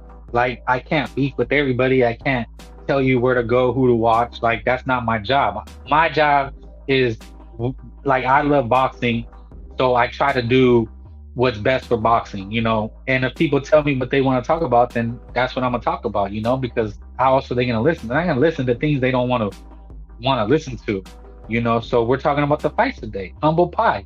Rolly Romero ate humble pie, man. Isaac Cruz humbled him. Now Isaac Cruz is trending. I mean, think about it, man. Look where he comes from, bro. Look at him. He's a, you know, silver tooth chiclet vendor, you know, and now he's a boxing superstar. And, you know, nothing held him back. Not his size, not his lack of skill. Like, he's not the most skilled guy. He comes to fight. And I think that's what people like. You're back, man. I don't know, man. I timed you out, but you're back. You know what that is? It's a roach. You're like a roach. You just keep coming back. It's cool though, man. Get the likes up, get the subscribes up, you know, get the comments up, hit the link, hit the like, you know. So Isaac Cruz, man, you know, he could have easily got knocked out. He could have easily been a scrub, and Rolly Romero could have won, and then he'd be the king of the hill, you know. Same with Sebastian. Yeah, well, you know what, man, I give people a chance. You know, I should ban them, but I give people a chance, man. You know, let them show the ban hammer, then it's good written, you know. But I give people a chance, you know. I'm all about second chances. Did you check out the Martinez versus Cordova fight? Oh yeah, that was an excellent little fight. Martinez is a tough hombre. He just came to brawl. When they talk about Mexican brawlers, that's Martinez. Martinez is prototypical Mexicano. You know, just come forward, head down, and slug it out. And I'm good with that. You know what I'm saying? Mark is a rat. Mark is cool. He's cool with me. I haven't really had no problems with them. If y'all want an internet beef, that's all good. I ain't triz nipping, you know. Just here to talk boxing, man. Really, that's what I'm here to do, man. I'm not here to internet bang. I'm not here to internet beef. I'm here to talk boxing. Clips like Pitbull because he looks like a Toltec. Oh man, you guys are hilarious. Yeah, you know, I mean, he's been an underdog his whole life. You know, people probably always underestimated him. Same with, you know what, the freaks won, right? Fedorda's a freak. You're talking about goofy, and he's hella goofy. He's like a nerd, you know, a 6'5" Mexican, skinny as hell. You know, they're like, you can't box. You're too tall. You're too big. You know, he looks like a praying mantis. He's been knocked out, and he comes back to become unified champion against the heavy favorite Tim Tszyu. You know, nobody gave him a chance. You know, making people eat humble pie. Isaac Cruz, you know, his whole life probably an underdog. You know, Oscar Valdez is like 5'5". You know, people probably underestimated him. You know, they wrote him off after he got his jaw broke. They wrote him off after he lost to Shakur Stevenson. They wrote him off after losing to Navarrete, and he keeps coming back, bro. He would tell, and he's a good guy. He told Liam Wilson, hey man, never give up. You're young. You haven't been boxing that long. You only have like 15 fights, and you know, Oscar Valdez had admitted that Liam Wilson had him out a few times, but you know, that's hard. That's gritos, you know. He dug down deep. Yes, so passive. The outsiders won. Yes, man. Salute to all the nerds. Salute to the little chiclet vendors. You know, salute to, you know, the little cholas, Sanicia. You know, salute to the hotties, Yocosta Valle. Salute to the Aussies. Even the retarded Romero. Salute to Rolly Romero, man. At the end of the day, it takes two, you know. And that's one thing I noticed about the Crip fights, kind of the backfoot bitches. They want to be like the shining star. They just want the Tank Davises, the Shakiras, the Haneys. All about me, bling bling, all about me. Hello. Okay. Welcome. Mark, I heard you using crocodiles, not the. Wow. Okay, see that? Look, man. Now you're like kind of crossing the line. I don't say nothing extreme. I want to have it on my channel. You know, I won't have no vulgar, extremely racist shit, because number one, I want to continue to have a decent channel, and number two, you know, it's just not cool. We got to be careful over here, you know. YouTube is very sensitive. Estrada versus Rodriguez, who you got? Bam is the young guy. Bam is the young, up-and-coming, hungry fighter. He's taking on a legend. Listen, man, you guys can battle out. It is what it is. But when I see it, I'm gonna see it. If you can do it in a clever way, you can do it in a clever way. But at the end of the day, I'm the one that's seen it. You know what I'm saying?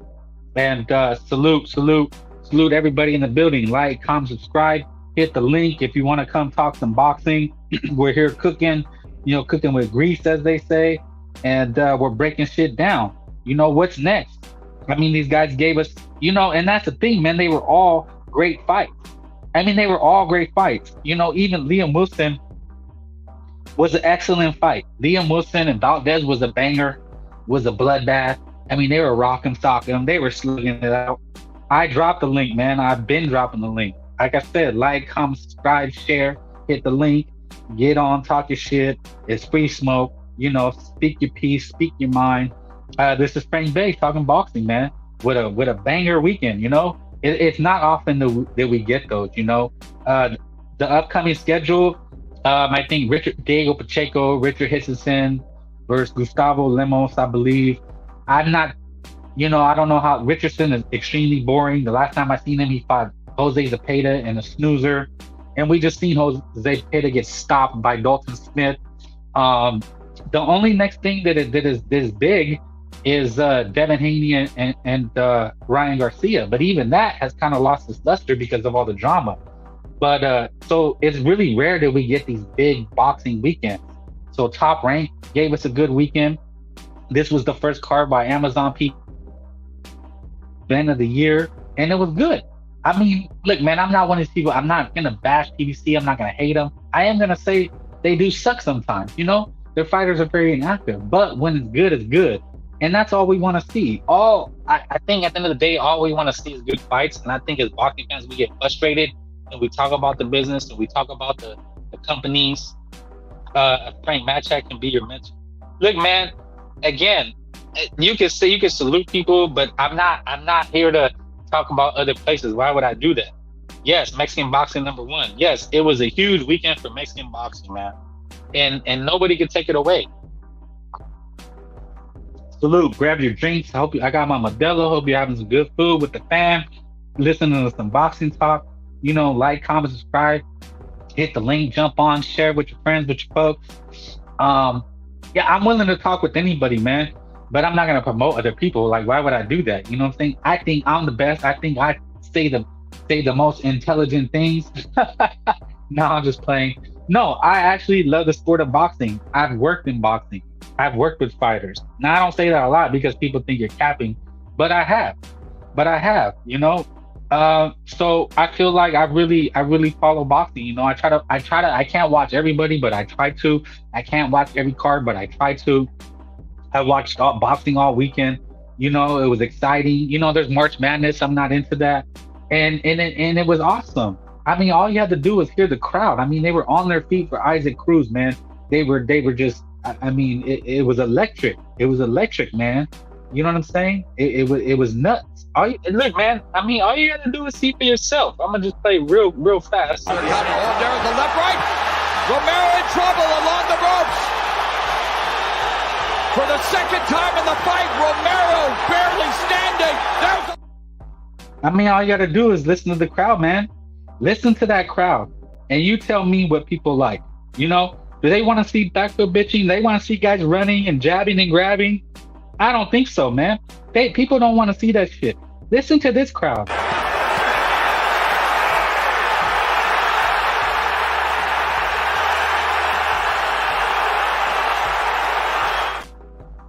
Listen to that. That's what the people want, man. So when they try to sell me these backfoot bitches, Shakira, Davina Hanke, Richard Hitchinson, salute. I don't want to see that shit. I don't think anybody else does, you know? We want to see good action-packed fights. And the PBC gave us a good action-packed fight. So you can hate PBC, and I'm not here to tell you to like them or love them, you know, but I'm just saying it was an exciting weekend. And they put Mexicans on the card. Why? Because they know who's going to show up and show out, and they know what we like. You know what I'm saying? They know what it is. They didn't put any backfoot bitches. They didn't put anybody else but Mexicans on this card, you know, aside from the lone Aussie, but he brings his own fan base, right? And then Top Rank had Sinicia Estrada from East LA, and they had Oscar Valdez on the card, right? A Mexican fighter. It is what it is, man. It doesn't take a rocket scientist. If I'm a businessman and I want to get into boxing, who do I want to sign? What do I want? I want good action fighters, and I can sell tickets. You know what I'm saying? That's what the people want. They want to drink some beers. They want to watch some fights. They want to cheer, man. You know, that's the thing. It's like they think it's like boxing fans getting to argue, but at the end of the day, you want to be excited. Like that shit, you know, gets my gets me going. You know, gets the juices flowing. Boxing has always had different styles. Yeah, but one style sucks and one style is the best. And we just seen what the best style was. Now, you may not have them on your pound for pound list, but they're on my pound for pound list as far as entertainment value. At the end of the day, it's what I want to buy, what I choose as entertainment. You know what I'm saying? Pandora Vazoo, Lucky Vasol 52. Well, yeah, because you got guys like Coach Eddie still in the fight. You know, and I said this before, was it pay-per-view worthy? I can't tell you. To me, it wasn't. Keith Thurman was a name, but then he pulled out and it was Fundora. But they had a live crowd, man. I mean, at the end of the day, it's really about packing seats, putting butts in seats. So they made money on that night with the crowd, you know? That's what it looked like. That's why some PBC fangirls are mad right now, because Mexicans dominated the Amazon premiere. Of course. Mexican boxing, nail on the head. See, this is why I do it, man, because you guys are my peoples, you know? Everybody's my peoples. I'm not making it a race thing. I'm not making it a nationalistic thing. You know, I'm just making it a boxing thing. And then I watch what I watch. You know what I'm saying? All those are comps. Yeah, you know, I'm not gonna hate. I'm not gonna judge. I'm not pocket watching. They still spend money. You know, even if you get free tickets, you still gotta spend on beer. You still gotta spend on parking. Like, they get you a parking. It's like $50 for parking, bro. The shit is not cheap. A night out on the town in Vegas is not cheap. You know, you're spending $1,000 easy a night. I mean, unless you're a broke bum. But, you know, if I go to a fight, even if it's free, I want a steak dinner. You know, I want to drink. I want to gamble. You know, I want to have some fun, man. You know, salute. Benny Gutierrez. Thank you. Top Rank, Golden Boy, and PBC, all the biggest cards, Mexicans. Yes, and, you know, Golden Boy had a sold-out crowd. Coach Eddie fits it. You know what? So passive. It's not even that he fits the description. It is that he has the nerve to get on my show, get on my channel, disrespect Mexican fighters when I tell him, hey, man, why are you hating? Disrespect me, and then just openly admit that he steals the fight. Then wants to say that I know what you really want to say. Get me to say some racist things, and I'm not a racist. I don't advocate it. I don't promote it. You know what I'm saying? You could talk about it, but you don't need to be disgusting with it, right? This is boxing. I'm just talking boxing. But he wanted me to do that, but out of his own words, he says I don't buy shit. I don't support the shit. Why? I get everything for free. It's like, bro, look, I could get it for free, but I don't want to have to like stream hella shit. Like I'm buying Jaime Munguia, Canelo Alvarez for sure. Like I'm not gonna stream that because I don't want to have to keep worrying about it. I want to get my beer, get my carne salad, get it cooking and watch some fights. I don't want to have to worry about it going in and out. That's some bum shit. You're fine. Yeah, Mexican boxing #1. They always try to make it about other shit. Exactly, man. Look, man, if you say Mexican boxing #1, they say, oh, you're biased. You're racist. And it's like, look, man, of course it is. We just seen it. Like the proof is in the pudding. I don't need to look further than last night. I don't need, like you said, all 3 major promotions, Top Rank, TDC, and Golden Boy all had Mexican headlines. They all did. And look, man, that everybody knows it. Everybody knows it, right? Oh, you're back. You see, I don't even block this guy. I should. You are. But if you do that again, I'm gonna block you. I'm like, this is the first ban. I've never banned anybody, but you're calling me what you know in your heart you are. If you know history of boxing, how, bro? I never said nothing to you. You try to bait me, right? And you're back because you love to watch. Were you not excited by all these fights? Were they not all Mexican headliners? Dude, I didn't. It's not even a versus, bro. He was already been cooked. He already said he steals everything. He don't buy shit. He don't support shit. I got my receipts. I buy Munguia's fights. I buy Benavidez fights. I bought Ryan fights. I buy the fights that I want to buy. Now, some I don't deem pay-per-view worthy, but I got my DAZN subscription. I got my Amazon Prime subscription. Dude, I got Netflix, Disney, Amazon. I spend hundreds of dollars on entertainment. You know what I'm saying?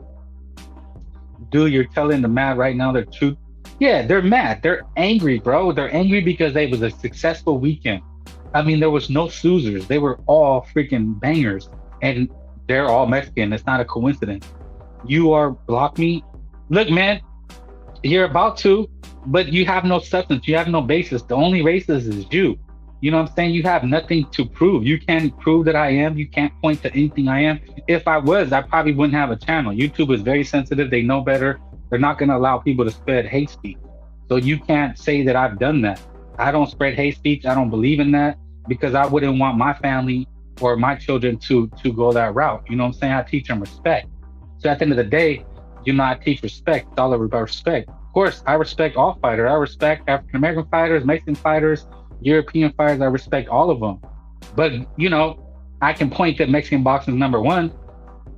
Coach Ed, what's the breakdown? We run the sport. Mexican boxing #1. Look, man, of course, it is what it is. Look, man, you can't deny that it was a great weekend. And you can't deny that it was Mexican boxing that carried it.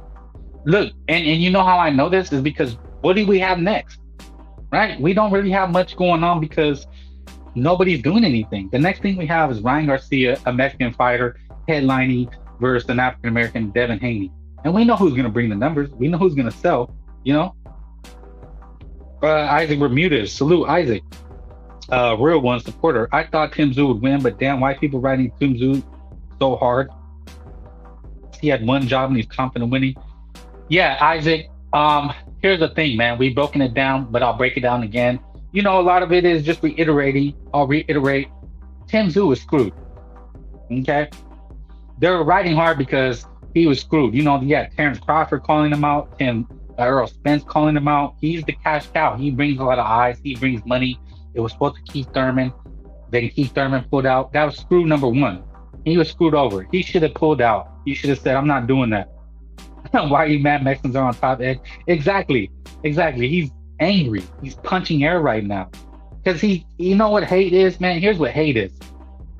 Hate is not being able to acknowledge when someone does something good. You understand what I'm saying? That's what it is. When you can't accept when someone does something good. If Devin Haney does good, I'll say he did good. Like I said, I I don't have a problem with the Tank Davis Trayvon Martin fight. I mean, it's a good job, especially if Benavidez on. Hate is when you know something's good and you still choose to hate on it just because you're filled with hate. So nothing makes you happy. You know, I was happy with this weekend. That's what makes me happy, right? Being a hater is even when something you like, you've seen something you like, you've seen a great, forget they were Mexican, just you've seen a great weekend of boxing, an entire weekend, Friday, Saturday, and now you're listening to boxing talk because it made you excited and you still are hateful. That's what makes you a hater, brother. You're a freaking hater. You can't be happy, okay? Like, nothing can make you happy because you just got hate in your heart. Anyway, off my soapbox. It's always Mexicans like Canelo versus Jaime on PBC. Exactly. Bingo. Mexican boxing. We dominate the sport. And Gallo, exactly. Week after week, month after month. Diego Pacheco, man. I mean, people need to wake up. I'm not wrenching anybody yet, bro. I mean, look, number one, you don't even hop on the panel. If you hop on the panel, I'll think about it. How about that?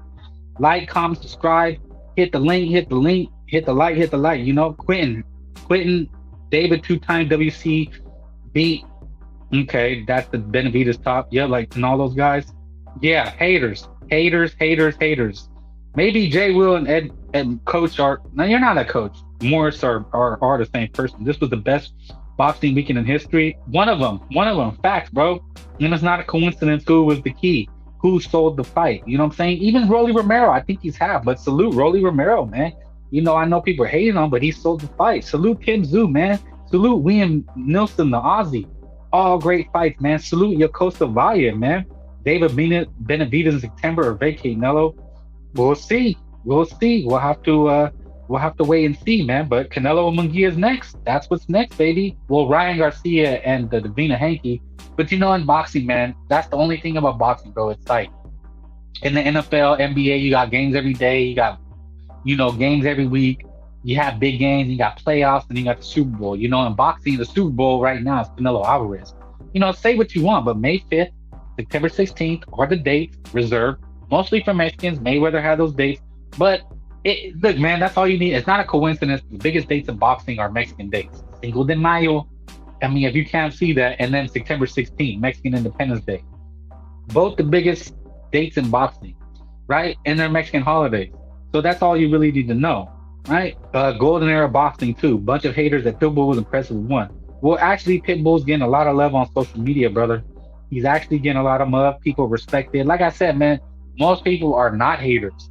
Most people are indifferent, right? Like, it's better somebody hate and love than be indifferent. Most people are indifferent, right? But if they see something they like, they'll respect it. And if they see something they don't like, then they'll hate it. But they don't already come off wanting to hate something. Like Eddie, he wants to be able to hate me. He wants to be able to hate you guys. He wants to be able to hate Mexican boxing. Even if it's good, he's not going to ever admit it. Yeah, there's no coach with that guy. Oh, they're saluting each other. Wow, butt buddies. Was going for Rolly. Facts. I was rooting for Kim Tszyu, but salute to Pandora. Fair play to him. It was a hell of a night. Who wants to... Yeah, you know what, man? I welcome it. You know what I'm saying? No, obviously, of course. Just clearly talking to the anti-Mexican channels like Golden Era Boxing and Jump. Are they mad today? Well, that proves to you, man, they're not boxing fans. They're fans of race baiting or race. I'm going to cover every fight, every fighter that I deem worthy. Y'all talk about Richard Hitchison. See, that's what hate. Richard Hitchison, if he's in a good fight, I'll salute him, you know? Hate is just seeing, okay, if you're accusing me of racism, I'm biased and I see a black fighter or a black fight and I go, oh no, fuck that. Just off the bat, like, just fuck it because they're black. Then that's racism, right? Okay? But I'm going to watch it. You know, I'm going to watch it. I'm going to talk about it and I'll give them their props if they deserve props. But you know, when I watch bullshit like Shakira, I go, hey man, he was running like a bitch. You know what I mean? And they get mad at that. Can we get Coach Eddie to admit Mexican boxing look exactly? If you do that, man, I'll let you back on. Oh, come on, man. Brain one. Okay, I think you're the same person, man. These guys are the same. Dude, trust me, they're mad. You know what, man? If shit, man. Dang, I want to invite you to my Discord so you could post the links. You should get on Discord, brother. Hit me up if you're on Discord. Sergeant, yeah, I know you guys did. I think everybody did. But you know, I guess it's my vernacular, the way I how do you say that? Pronunciate, right? I could speak very pronunciations, right? But I kind of speak slangish. I'm drinking my beers, especially when I'm drinking my beers. But yeah, man, man, I'm biased, but I'm not a hater. Like, there's no hate in my heart. I don't, but I call things out, like these black guys that avoid each other. Hey, coach, is a nice time. Oh, nah, man, don't tell me about that. Or what are we talking about? This guy, what can I do for you, dude? You said my name 40 times like the Candy Man, so I appeared. What's You're going in on, my man? chat. Nothing, man. What's I let up? you on, man. I'm on the hot seat. What question you want to ask me? No, I don't have a question for you. You're sitting here calling me racist and shit. I don't appreciate that. Well, I listened that you referred to me about over 30 times already, so you must want me on your show. What's up, Dude, man? you're in my chat. Nothing. If you want to talk about boxing, we can talk about boxing. Yeah, I enjoyed this weekend. It was some great fights this weekend. I enjoyed the fights you thoroughly. Stole it, right? You stole the fight, right? No, I didn't steal the fight. I paid for it. We had a fight party. Look, man. Okay, you paid for the fight. At the boxing gym, everybody chipped in and we paid for the fight. We had a fight party. Okay, salute. Okay, but before we go on, I'm gonna let you stay, but you gotta promise you're not gonna say no racist shit and spam my chat or my comments saying I'm racist or promoting that shit. And I'll give you a chance. So you gotta promise me that you're just gonna be cordial. Well, I'm always cordial, but like I say, don't accuse me of that shit anymore. You started it. No. You're gonna tell me now, look, man, I won't do that. If I cross the line, then yeah, you can attack me. But if I don't cross the line and I don't call you no racist shit or use racial slurs, then you can't accuse me of that. Well, I'm gonna let you. I'm not gonna accuse you of this. I'm gonna tell you why I said that about you, because y'all always doing these little racist innuendos. First thing you say about boxing, you always talking about Mexican this, Mexican that. Hey, we enjoy Mexican fights. One thing about boxing is always it's a poor man's sport. Every race, nationality, and creed has spilled their blood in the boxing ring. Whether you was Irish, black, white, Polish, whatever, Mexican, Honduras, Argentinians, every race of nationality people has spilled their blood in that boxing ring. Boxing is always exploited poor people. Boxing is an exploited it exploits people. It's for our entertainment. So yes, I enjoyed boxing this weekend. It's a great weekend of fights. See some good toe-to-toe action. Don't have nothing wrong with it. All right. Well, I just didn't appreciate the comment you were leaving, accusing me and saying things that were not true. So, well, I just want to know. I just want to know what is Crip. What does Crip mean? Because Crip seemed a little bit on the racist side to me. No, it just refers to people like that are low life, that I see on other channels that promote, racist agendas. Like, I don't know if you know this guy, Coach Malachi. Have you seen him? Yeah, I know Ray. Yeah, I know him. Okay, and he says Wakandans. That's the same thing. It's like he's saying Wakandans. I didn't want to take Wakandan, so it's like saying Crips. It's this fan base that just hates everything but their own skin. Their own. They're tribalistic. They go for purely black fighters and they trash any non-black fighter. Because that's why he says it. Well, he calls you guys Wakandans. He says you Wakandan ninjas. That's what he says. Now I don't even say the N-word either one with the hard ER. Like it's not for me, not by me. If you want to say, I don't even want you to say, even though you're African American, I don't even want you to say it on my channel. But I'm just saying he says it because I guess he's African American, he can say it. But he's saying the same thing. Like when he calls you Wakandans, he's talking about a certain type of people that are in the sport of boxing with their channel on social media.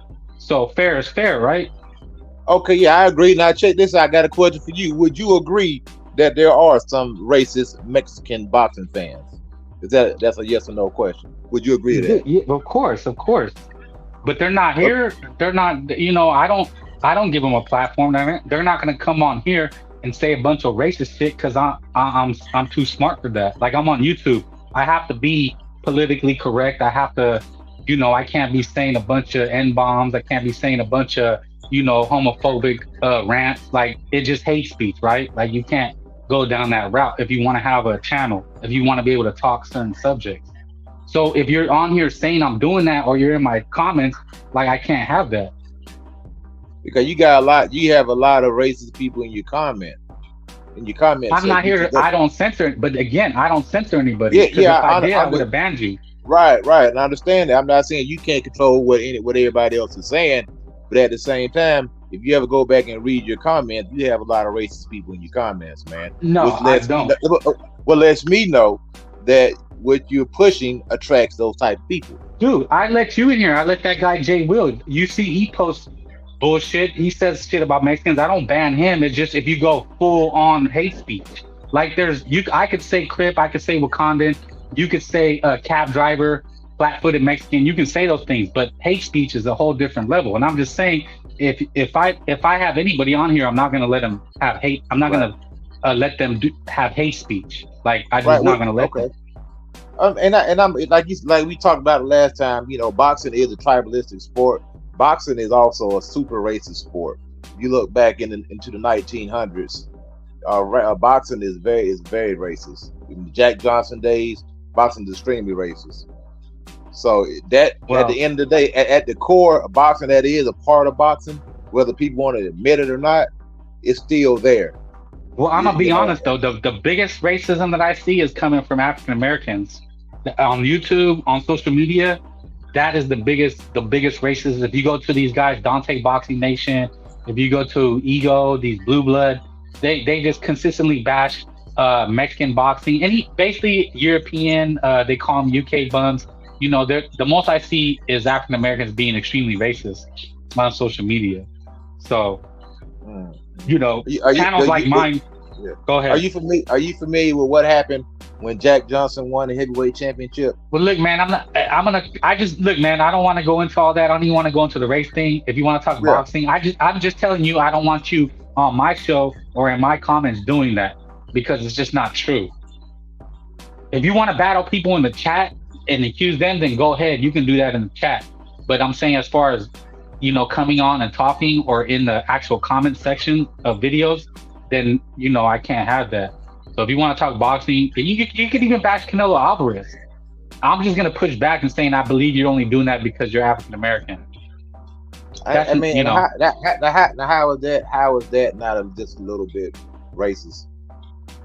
If you no, I'm just telling you what I see. I'm only doing a certain thing because and like I said, black. if you watch Coach Malachi, he says, because he's getting attacks from a lot of African Americans that call him a sellout, call him an Uncle Tom, you know, the verbiage, the lingo. And then, you know, that they don't like that guy because he speaks out against African Americans, right? Oh, yeah, but you're not Coach Malachi. No, but he says Wakandan. So I'm just saying, you can say these things. Like if I say, hey man, we noticed that all these African American fighters are ducking. That's not racism. I'm not saying, you know, hate speech. I'm just talking about the sport of boxing. That's all. Mm-hmm. Well, you know the word slick. You know the word slick black fighter. You know what the word slick's supposed to mean too. Cowardly. Which is the same thing they said about Jack Johnson back in the day. The white people said Jack Johnson was yeller. Said the N word is yeller. So slick is just code word for don't want to get hit yellow. That's all I'm saying. Man, this boxing stuff is super racist. But either way, well, but that style is we call them back for bitches. It's a what do you say? It's a term used to denote African Americans. It is, because they accentuate that style. Like Shakir Twitterson, his last fight was awful. So that's okay. Hold on 1 second. Now see that's what I'm saying. You can't categorize a race of people that have done so much. Black fighters have done a lot for boxing. Mexican fighters have done a lot for boxing. Puerto Rican fighters have done a lot for boxing. So I can't let you just take a whole race of people and say that they've done nothing for boxing. That is I never said that. I'm talking about right now. Look, man, I'm not a historian. I don't claim to be. I'm talking about what I see and just certain styles that I prefer. And that's why I say Mexican boxing #1, man. It was a great weekend, and it was headlined by Mexican fighters spilling blood and guts. That's good. Now check it out. So when a black person does it, they're back foot, whatever. When a Mexican fighter does it or a white fighter does it, it's called smart boxing. So what? So you see the discrepancy there. When Lomachenko does it, it's great. He's the Matrix. When somebody else does it, oh, he's a scared. He's a back foot this. No. He's a yeller. That's what I'm saying. That's the hypocrisy. Two people can do the same exact thing, but depending on what their race and nationality is, depending on how you see them. That's what I'm talking about in boxing. Lomachenko is not a back foot bitch. He took the fight to Davina Hanke. He beat Davina Hanke's ass. He didn't back foot bitch. He didn't do the pullback slick style like Shakira Twitterson does. What did he do? What did he do against Teofimo Lopez? He sat there for 6 rounds and didn't do a goddamn thing. Yeah, but he wasn't running. He wasn't running, and running is not. You prove my point right now. A man that done absolutely nothing for 6 rounds, and you're praising him. But if somebody else does it, they're back foot. What you just said, man. Come on. I've never seen Lomachenko back foot bitch like Shakira Twitterson. That's all I'm saying. I've never seen him fight in an awful style. I've seen Floyd Mayweather run. when I watched the second Jose Luis Castillo fight, he ran like a bitch. It was just awful. It was boring. What did Canelo do against Triple G the first time? He was on the back foot the whole fight. But he wasn't running. There's a difference. He was on the back foot. He was on the boxing. Back foot is part of boxing. He was on the back foot the whole time. The whole fight, Triple G won. Canelo was backing up. He was on the back foot the whole fight. You can do that, but I'm specifically talking about a certain style where you're not looking to engage. Canelo was not grabbing and holding. He was boxing. You can fight in the I know. pocket. So that's what I'm saying. So when Canelo does it, it's boxing. But when the black fighter does it, it's a back foot B word. No, he wasn't running. See, when we say it about African Americans or anybody, there was a guy, Sonny Edwards. He just lost to Bam Rodriguez. What called him a back foot bitch? He's a white boy from the UK, and I've watched his fights, and he runs. He's a back foot bitch. He doesn't stand and trade. We want to see action. We want to see trading. So it's not even like Dimitri Bivol, back foot bitches a lot, and he's a UK guy. We will call it out. There's a guy, Ray Vargas. He's Mexican. I've been on my show. I called him a back foot bitch. So I don't reserve it specifically like you're trying to accuse me of for African Americans. It's a style in boxing that, yes, is attributed to African Americans because they're the ones that use it the most effectively. That's the difference. They're the best at it. I'm going to say yes. Floyd Mayweather was the best at, you guys say sweet science boxing. I say back foot bitching. Why he was the best at it. So you're African American. That's why. You're African American. How can you assume that I love Floyd Mayweather? No, you obviously like back foot bitching. You're trying to like somehow argue for it, or you're accusing me of being. Now you're not accusing me of being racist about it, but you're saying that I'm dog whistling about it. I like James. I like James Toney. I like Sugar Ray. He was Leonard. an excellent fighter. James Toney didn't back foot bitch. He fought in the. They're good fighters. Yeah.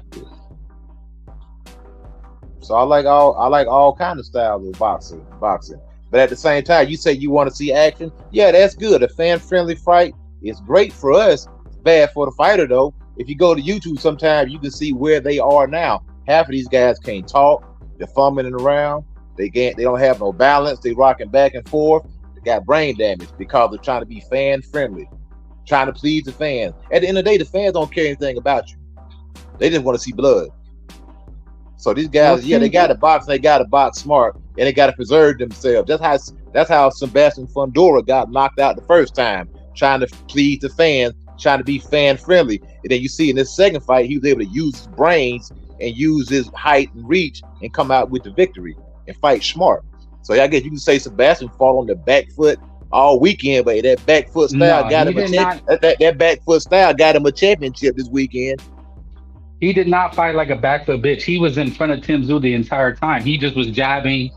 He didn't grab a lot either. He wasn't holding. He was jabbing. Right. He was boxing effectively. So he wasn't back foot bitching. He used his brain.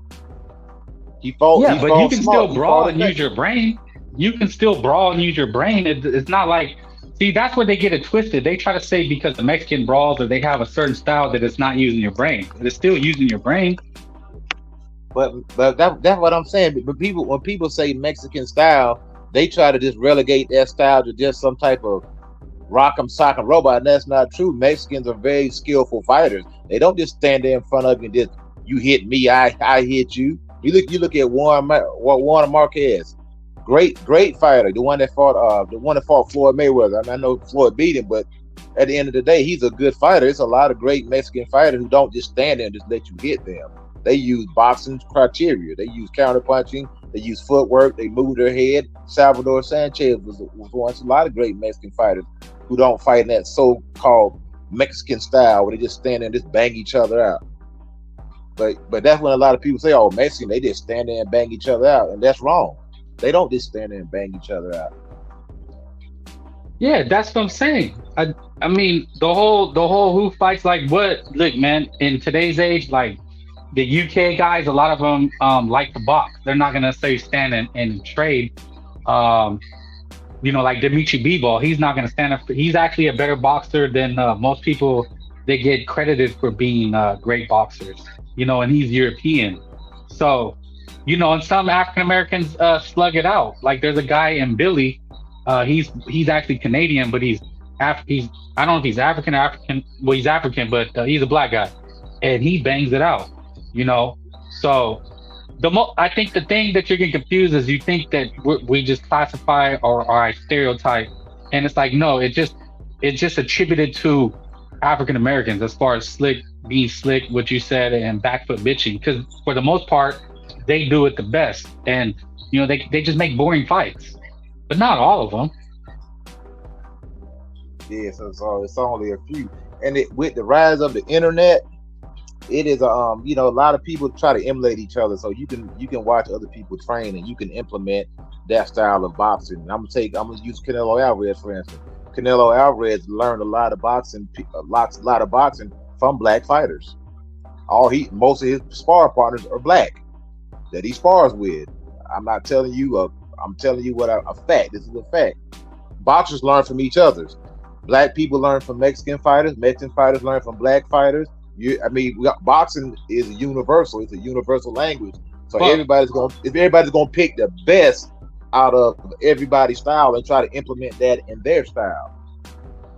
Well, for the most part, the best black fighter that I ever seen was Shane Mosley, and that was because he trained with Mexicans. He went to East LA gyms and perfected what him and his dad called power boxing, which is a mix of being slick and but also Mexican, like standing and trading. And he was African American. He had a great style and was always entertaining. He fought Fernando Vargas. He fought Antonio Margarito. He fought Floyd Mayweather. He fought everybody. I think he fought Miguel Cotto. That guy fought everybody. Yeah, but and it was his style. I agree. But Canelo Alvarez has adopted a lot of traits that you would quote unquote say are black fighter traits. Canelo Alvarez has those traits. When he uses the shoulder roll, he moves his head like James Toney, sits in the pocket. Those are something you would attribute to quote unquote black fighters that Canelo Alvarez has adopted into his boxing style. Somebody said Rolly has a retarded style. Yeah, Rolly Romero's not a boxer. Anyway, we can move on. We can talk about the fight. So who do you think won between Fundora and Tszyu? Who do you think won the fight? I think Fundora won the fight. You know, I know it's gonna be close. I know it's gonna be a close fight. I was sitting there watching the fight. You know, I said, "Dang, it's gonna be close." At first, I thought they was gonna call it a draw because I knew they had big plans for Tim Tszyu. But then, you know, they said they gave it to. I think the right man won the fight. I believe Fundora outworked him. He threw over 300 more punches than Tim Tszyu, and he landed more. He was active. Nobody went down. So I mean, I thought the right guy won the fight. Who did you have winning beforehand? I thought Fundora edged it out. Who did you pick going into it? Nah, I picked Fundora to win that fight. You didn't. Stop lying, dude. You're a fucking liar. Okay, hold on. You said you watched Coach Malachi, right? Go back and listen to his show on Friday. I predicted Fundora to win that fight. Go back and listen to what? Well, clip it, and why do I have to lie? But I don't have nothing to prove. Then clip it, motherfucker. I said clip it. I don't know where it is, man. But you called me a liar. I said why I didn't. I'm not questioning. Why you didn't question my integrity? I said Because who I had win because the you talk fight. shit to me, so I'm assuming I just going off how you talk to me. Well, whatever. Well, you can believe what you want to believe. I had Fundora win the fight. I'm gonna tell you why I had Fundora win the fight. First of all, I know the coach, one of the coaches there, that you don't know. He's an old guy named Jerry Hill. He's an old black guy, and he's been in Sebastian Fundora and Gabby's life ever since they were kids. And they kind of talk back and forth or whatever. So I already knew that Fundora was gonna. I didn't say I know he was gonna win, but I predicted him to win on Friday night on the prediction show. I also predicted him to win on another channel, which is H Money's channel, about 2 weeks ago. And I said if he can box, which he did, stay long and don't engage and try to get in these slugfests with Tim Tszyu, he's gonna win that fight. I picked him to win. And that's the God's honest truth. I won't lie on Easter Sunday. So I mean that I put that. I swear before God. When did you supposedly say this? You said this. When did you say this on Coach Malachi's show? On Friday on the prediction show. I know Coach Malachi. I got his phone number. I can call him right now. I ain't gonna interrupt him, but I got his personal phone number. So if you know that guy and you know how he talks, why do you get mad at me if I'm saying the same thing? God, Coach Malachi is funny. You ain't that funny. No, he says he's just saying with comment, but you don't accuse him of being racist. Is that because he's black?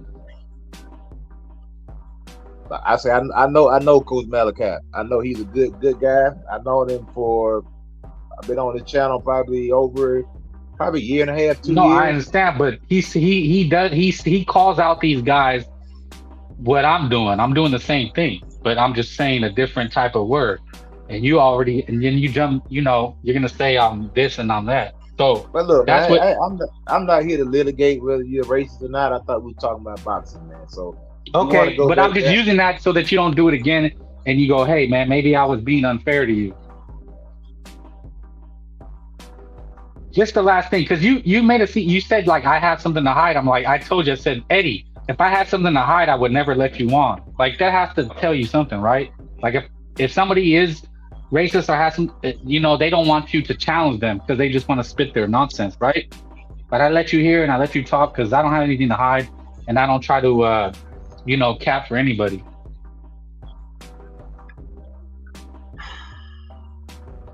Hey man, right? At the end of the day, it's your channel. Again, you can say whatever you want to say and how you want to say it. Exactly. So, okay. Well, I guess I think you see better now. You see the actual truth of it all. I'm getting feedback on your end, man. Are you listening to it on the phone? Nah, I'm not listening to it on the phone. Okay. So you said you had Fundora winning, and why? Is that better? Yeah. Why didn't you believe in Tim Tszyu? Everybody had him winning. With me, I never been sold on Tim Tszyu, man. I felt like it was somebody that they were trying to cram down our throat and say that he was this great elite fighter, and he hadn't really beat anybody elite yet. He only has 2 good names. I'm not discrediting anybody else that he had beat, but Tony Harrison to me was a shell of himself, and then you have another guy in Terrell Gausha who was basically a gatekeeper. Those are his 2 best wins that are on his resume. So you believe that Tim Tszyu was a hype job? No, I looked at him as a contender, and I said on Coach Malachi's show, I said that this fight right here between Tim Tszyu and Sebastian Fundora is a fight. Just 2 contenders fighting for a championship. Those are my exact words. I looked at both of them as contenders. Huh? They're unified. It was a unification. They have 2 belts now out of the 4. Yeah, but I still looked at it as the fight before. Yes, Sebastian's a champion now, but before the fight, I looked at it as 2 guys that were contenders. The reason why I say that, Sebastian didn't have a belt, and Tim Tszyu got his belt because they stripped Charlo. So I call it. Coach Malachi said they're email champions. He didn't beat anybody for that belt. They gave it to him, just like they gave Jerron Boots Ennis his belt. If you don't beat anybody for the belt, you're email champ. It's like you got to keep the same energy. If you call Devin Haney email champ, then you got to call everybody else email champ. If you didn't beat anybody for that belt, you're email champ. So Tim Tszyu was an email champ, and Fundora didn't have a belt. So to me, it was 2 contenders that were fighting for a belt, for 2 belts. Yeah, no, I mean that's pretty accurate. I mean, Tim Tszyu, they were hyping him up. He was supposed to fight Bud Crawford or Earl Spence had he won. To me, I mean, I'm not gonna call him a hype job, but he probably was overhyped. But you don't think the cut had anything to do with it? Yeah, I mean, yeah, that's boxing. Yeah, the cut had, it did affect him. I'm not gonna sit up here and lie and say it didn't. Fundora had a broken nose. I'm pretty sure that affected him also. So to me, it's like the playing field was just kind of equal because you had one guy dealing with cut coming from the head. You had another guy dealing with cut coming out of his nose and his mouth. So it was 2 guys that were bleeding all over the place, and they just had to fight it out and see who won, man. But yeah, the cut definitely played a part. But if you go back and watch the slow motion, Tim Tszyu did it to himself. Cause Fundora didn't throw a punch. Fundora had his elbow down, and Tim Tszyu ran into his elbow. He didn't even Fundora didn't even have his elbow sticking out. So like that's his own fault, man. He didn't protect himself, which is part of boxing. I teach my guys in the gym, when you're fighting somebody, you also got to protect yourself from cuts, from elbows and headbutts. That's a part of boxing. A lot of guys miss that lesson right there. You gotta watch your head when you're in that boxing ring, because like I said, as we seen, an elbow can definitely change change how to fight, and also a headbutt can definitely change how to fight. It'll affect you. Yeah. But I mean, both guys fought good. Well, you're not a coach, but Eddie, I gotta call you out on something. Hold on, stop for a minute. Stop for a minute. Let me back you up. Whether you think I'm a coach or not, that's fine. You can, but factually, I am a coach. Now, if you want to, downgrade me or insult me, then that's your prerogative. But I think am you're a coach. an apprentice. Hold on. I am a coach. I can prove it. I am a coach. I have my own boxing gym. I've been in operation for over 16 years. So you can say I'm a bad coach. You can say I'm a bad coach, but don't just sit up and say I'm not a coach, because I am a coach. But there's something I gotta call you out on, because it just occurred to me. I don't know how I forgot. And I need you to be honest. You got to be 100% honest, because there was a person, I seen you on BDA. Do you know who BDA is? Yeah, I know him, yeah.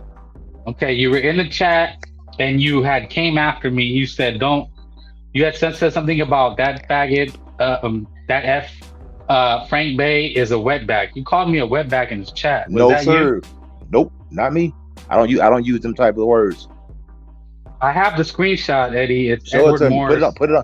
Put it on camera then. Well, I'm on my phone right now. I'm not on my PC anymore. And there was Edward Morris in the chat, and they were calling me a spick and a wetback.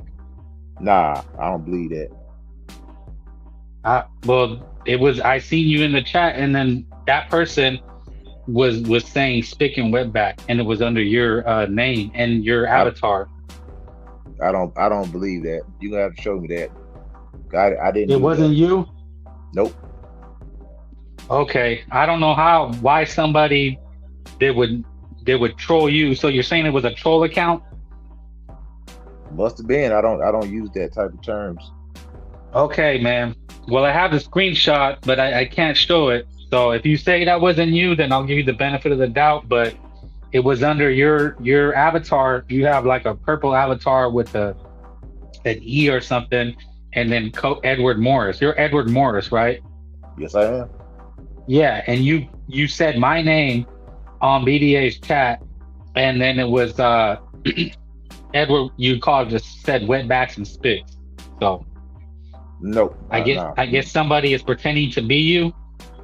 It got to be you. I would like to see that. Yeah, see, Chitlin Distributor, he's seen it. Did he? I would like to see that. Okay, man. As long I'm gonna take your word for it. Yeah. I mean, I put it up on the screen. I don't mind. I want to see it. I didn't do that.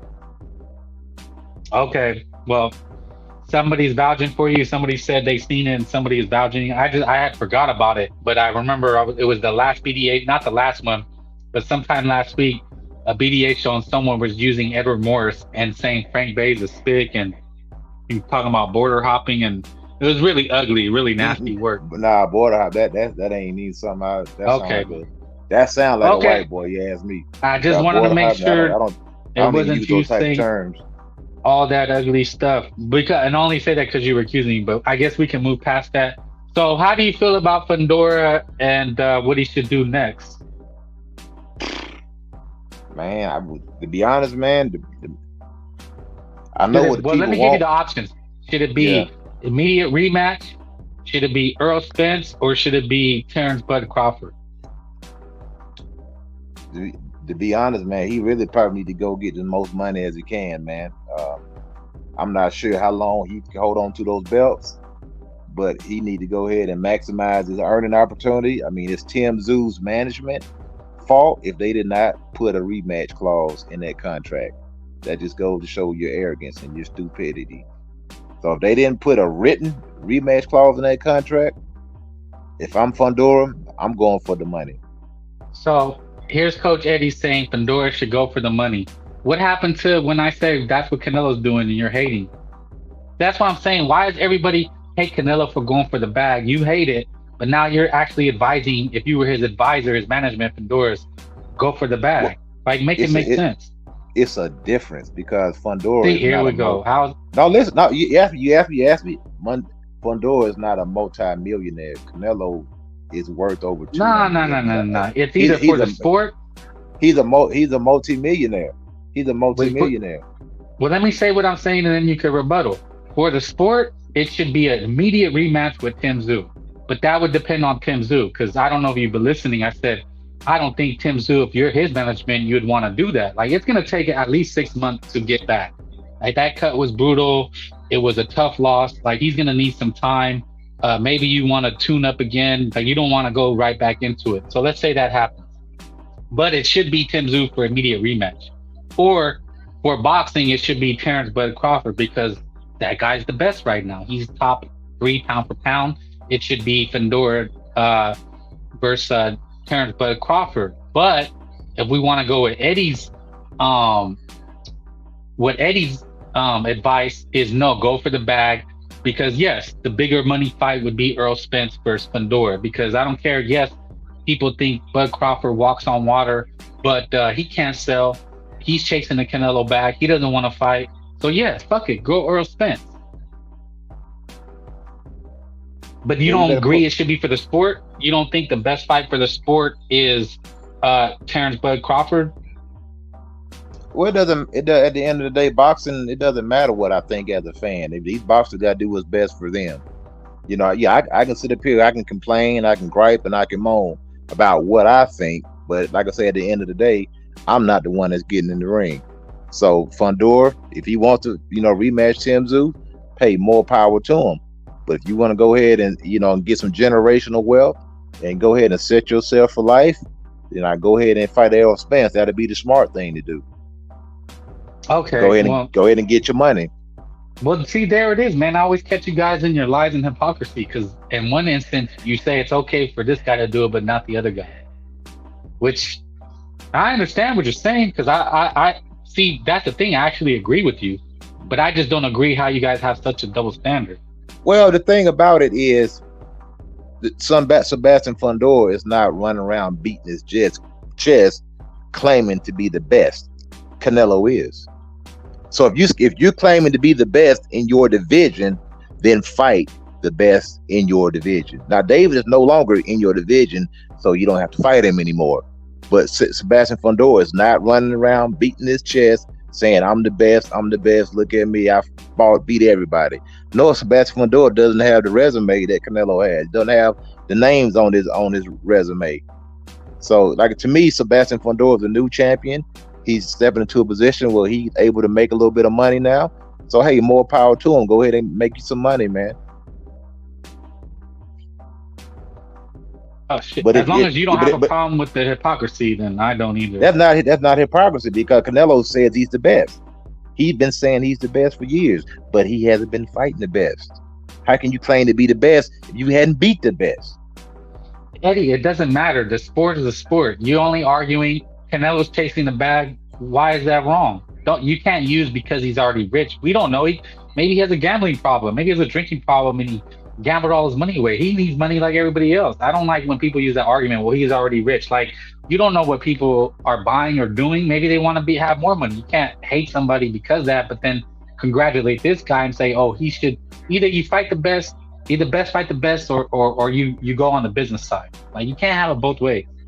Canelo was obviously on the business side because he's not fighting the best competition. And hey, and more power to him. That's his prerogative. He can do whatever he want to do. But is he fighting the best competition? No, he's not fighting bad competition. He's not fighting all tomato cans. But he's not. If you claiming to be the best, you need to clean out your division. And he had an opportunity to clean out that division, and he chose. Well, he already to do did. something else. Anyway, so that's fine. I just wanted to expose the hypocrisy. But anyway, so who do you have between Spence and Fundora? Who do you think wins that? I don't know, man. That's a toss. Does Earl Spence have anything left? Who would you have? Do you think Fundora would win a rematch? And do you think Fundora could win a rematch versus Zoo? And if Fundora picks Crawford, can he beat Crawford? Fundora's a handful for anybody, man. He just so big, man. I mean, he's not an easy out for nobody. You know, all those fights to me are definitely winnable fights. I mean, you can edge one. You know, you can edge if you want to edge him. Like I said, to me, at the end of the day, I still be sitting on the edge of my chair because, like I say, he's so big, man. I mean, he's 6'6". You go in there, you fight Terrence Crawford with 5'7", 5'8". I mean, he's gonna have a hard time. You know, fighting that guy, man. That guy's big, man. So I don't know. Those fights are good fights. They're good fights. They're all good fights. And did you see Rolando Romero get iced by Isaac Cruz? Yeah, man. I was pulling for Rolly, man. But when I came out and seen how Pitbull was throwing them punches in the first round, I said, man, this dude's gonna get killed, man. I mean, Pitbull came out. He looked real good at 140. He looked strong, and I said he making Tank look bad because he moved up to 140, and him and Tank are the same size. Because Tank's sitting there, you know, scared to move up to 140, and Pitbull Cruz moved up to 140, and he's calling out the best guy at 140. He's calling out the Devin Haney. He's calling out the Ryan Garcia. Yeah, he's calling out the Matias. Was saying this man is saying he'll fight anybody, man. So he, like I said, he's making Tank look bad right now, man. You ask me. Well, it kind of works out for Tank Davis. His win looks better because they both fought. Isaac Cruz looked like a beast.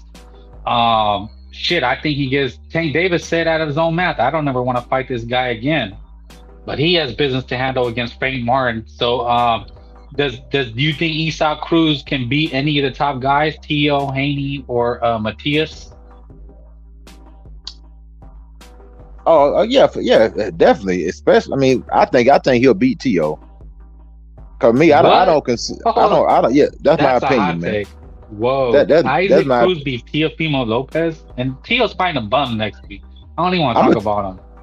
I think so because one thing I seen with Pitbull, I was impressed. I was real impressed with him last night.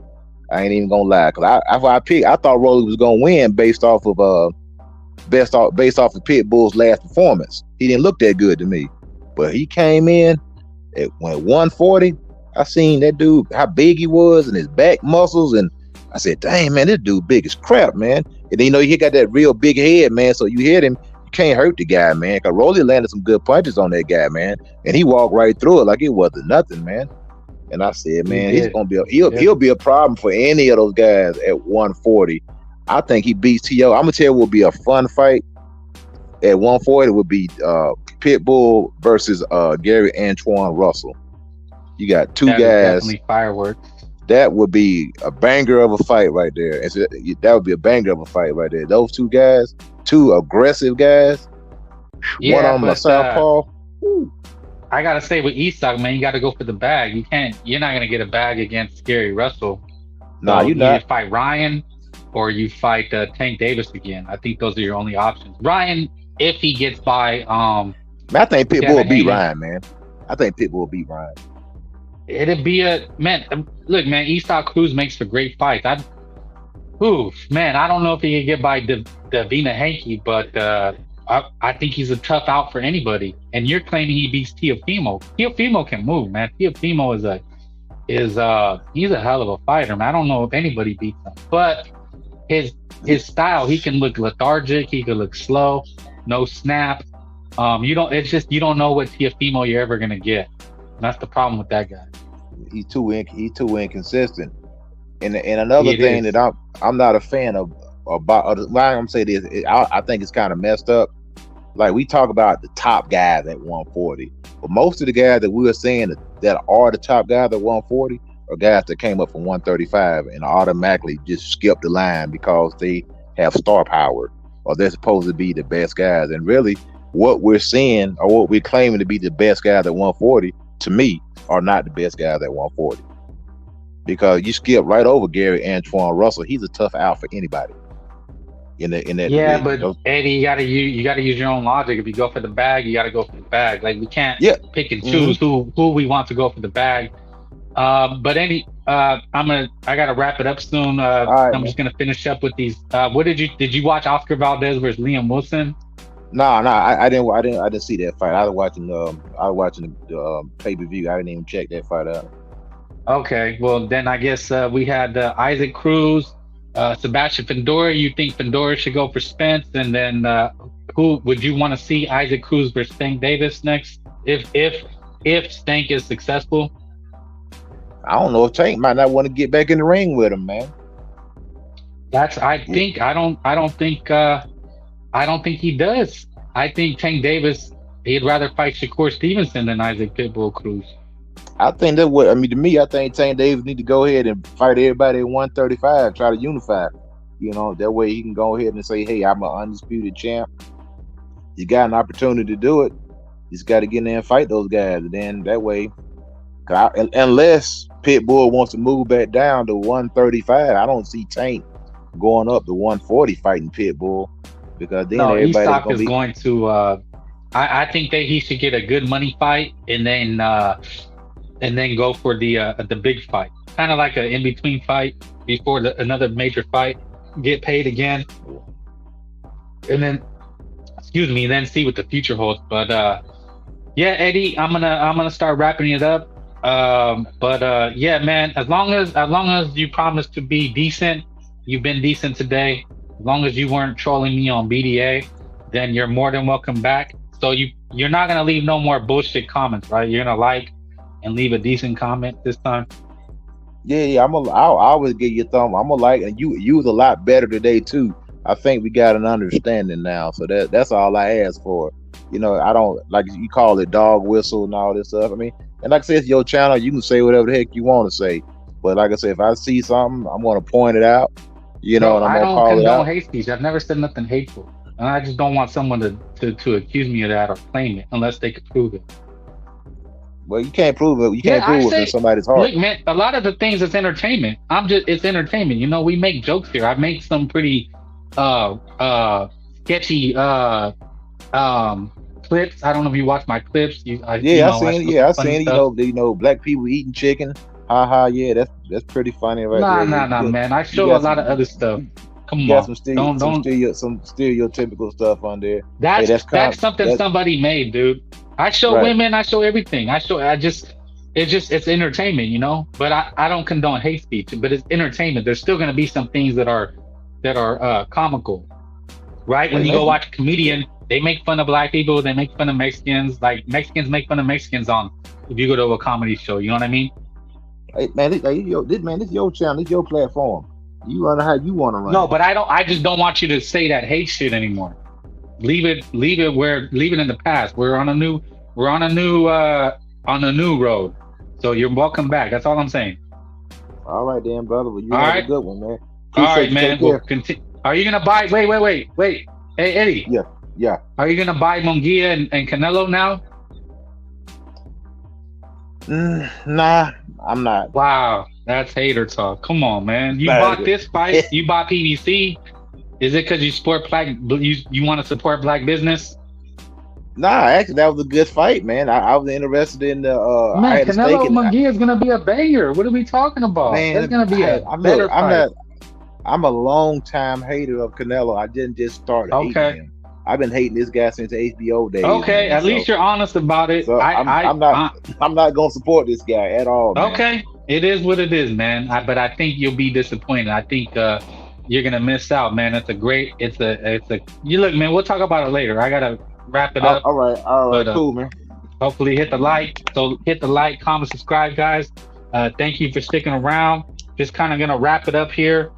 I need about maybe a couple minutes. Yeah, man. Good talking with you guys. Chitlin, Isaac, Quentin, all the real ones. I want to salute everybody. Omar, Mad Chad, the Chitlin distributor. Man, great day, man. Great weekend of boxing. Isaac Cruz, 4 Mexican champions. You can't hate. Just put on a show, man. Fundora, making everybody eat humble pie. Everybody ate humble pie, man. Oh, Oscar Valdez, Sinicia Estrada. It was just, man, a great boxing weekend. It's going to be slow next week, man. Slow next week. But Diego Pacheco's in action. So, yeah, man, look for Fundora to cash out, like Eddie said, against Earl Spence. I'm not mad at it. Go Mexican. Isaac Cruz, get your bag. Oscar Valdez, get that bag. Sinicia Estrada, get that bag. Yeah, man, we don't really have these many weekends, man. It is a holiday too. Drink your beers, hug your girl, hug your side piece, hug your kids, man. I appreciate everybody. Great day, man. Great day. Everybody's welcome, man. No hate speech. We try to promote boxing. End of the day, man, it's entertainment, it's boxing. And salute Impala, man. Rolly running away from a Chihuahua. Look, man, salute Rolly, man. Even the guys who lost. Salute Tim Tszyu, salute Rolly. It takes two, man. It takes two. Salute Yocosta. Salute the guy Zerto fight. Guli Marion was a big guy. That's a tough sport, man. Brutal sport. It's a blood sport, man. We see Rolly could barely talk. We seen Tszyu's head looking like a vagina. Man, this is what we live for, man. And me as a fan, this is what we live for, man. And we got Ryan Garcia, Devin Haney, big fights, and then we got Canelo Alvarez, Jaime Munguia. So, man, we'll see what they do next. Earl Spence, Fundora, a big fight. Isaac Cruz, Tank Davis, Oscar Valdez, Bernardo Lopez, and man, I'll leave you with some highlights and some funnies. And appreciate it, man. And everybody, like, comment, subscribe, and we out, man. If this is on your For You page and you're probably really into 24-year-old redheaded hot Latinas who give really good. If this is on your For You page and you're probably really into 24-year-old redheaded hot Latinas who. There's the left right. Romero in trouble along the ropes. For the second time in the fight, Romero barely standing. There's a left hand by Cruz. Romero retreating, eats another left and right. Isaac Cruz teeing off on Rolly Romero. Flush shots to the face. Final 20 seconds of the 7th round. Can Romero survive? I don't think so. His title hangs in the balance. There's the left right.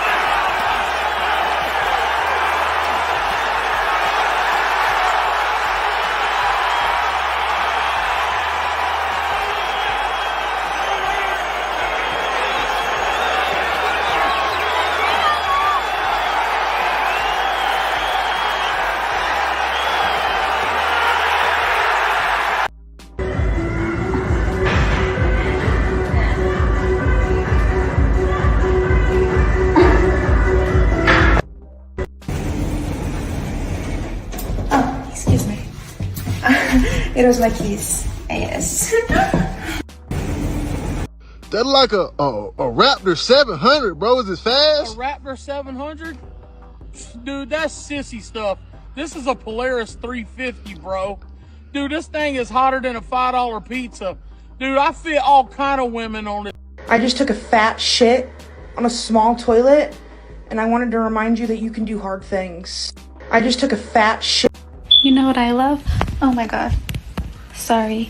I just love a good roast beef sandwich. You know what I love? Oh my god.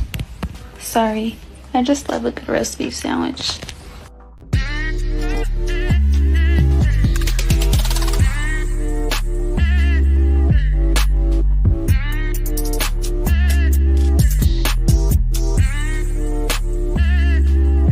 What are you talking about? You know? What you make of his comments, the Mexican thing? I didn't really understand it. Yeah, like, well, I'm a flat-footed Mexican fighter. Look, if you're calling me a Mexican fighter, I find that as a compliment, you know?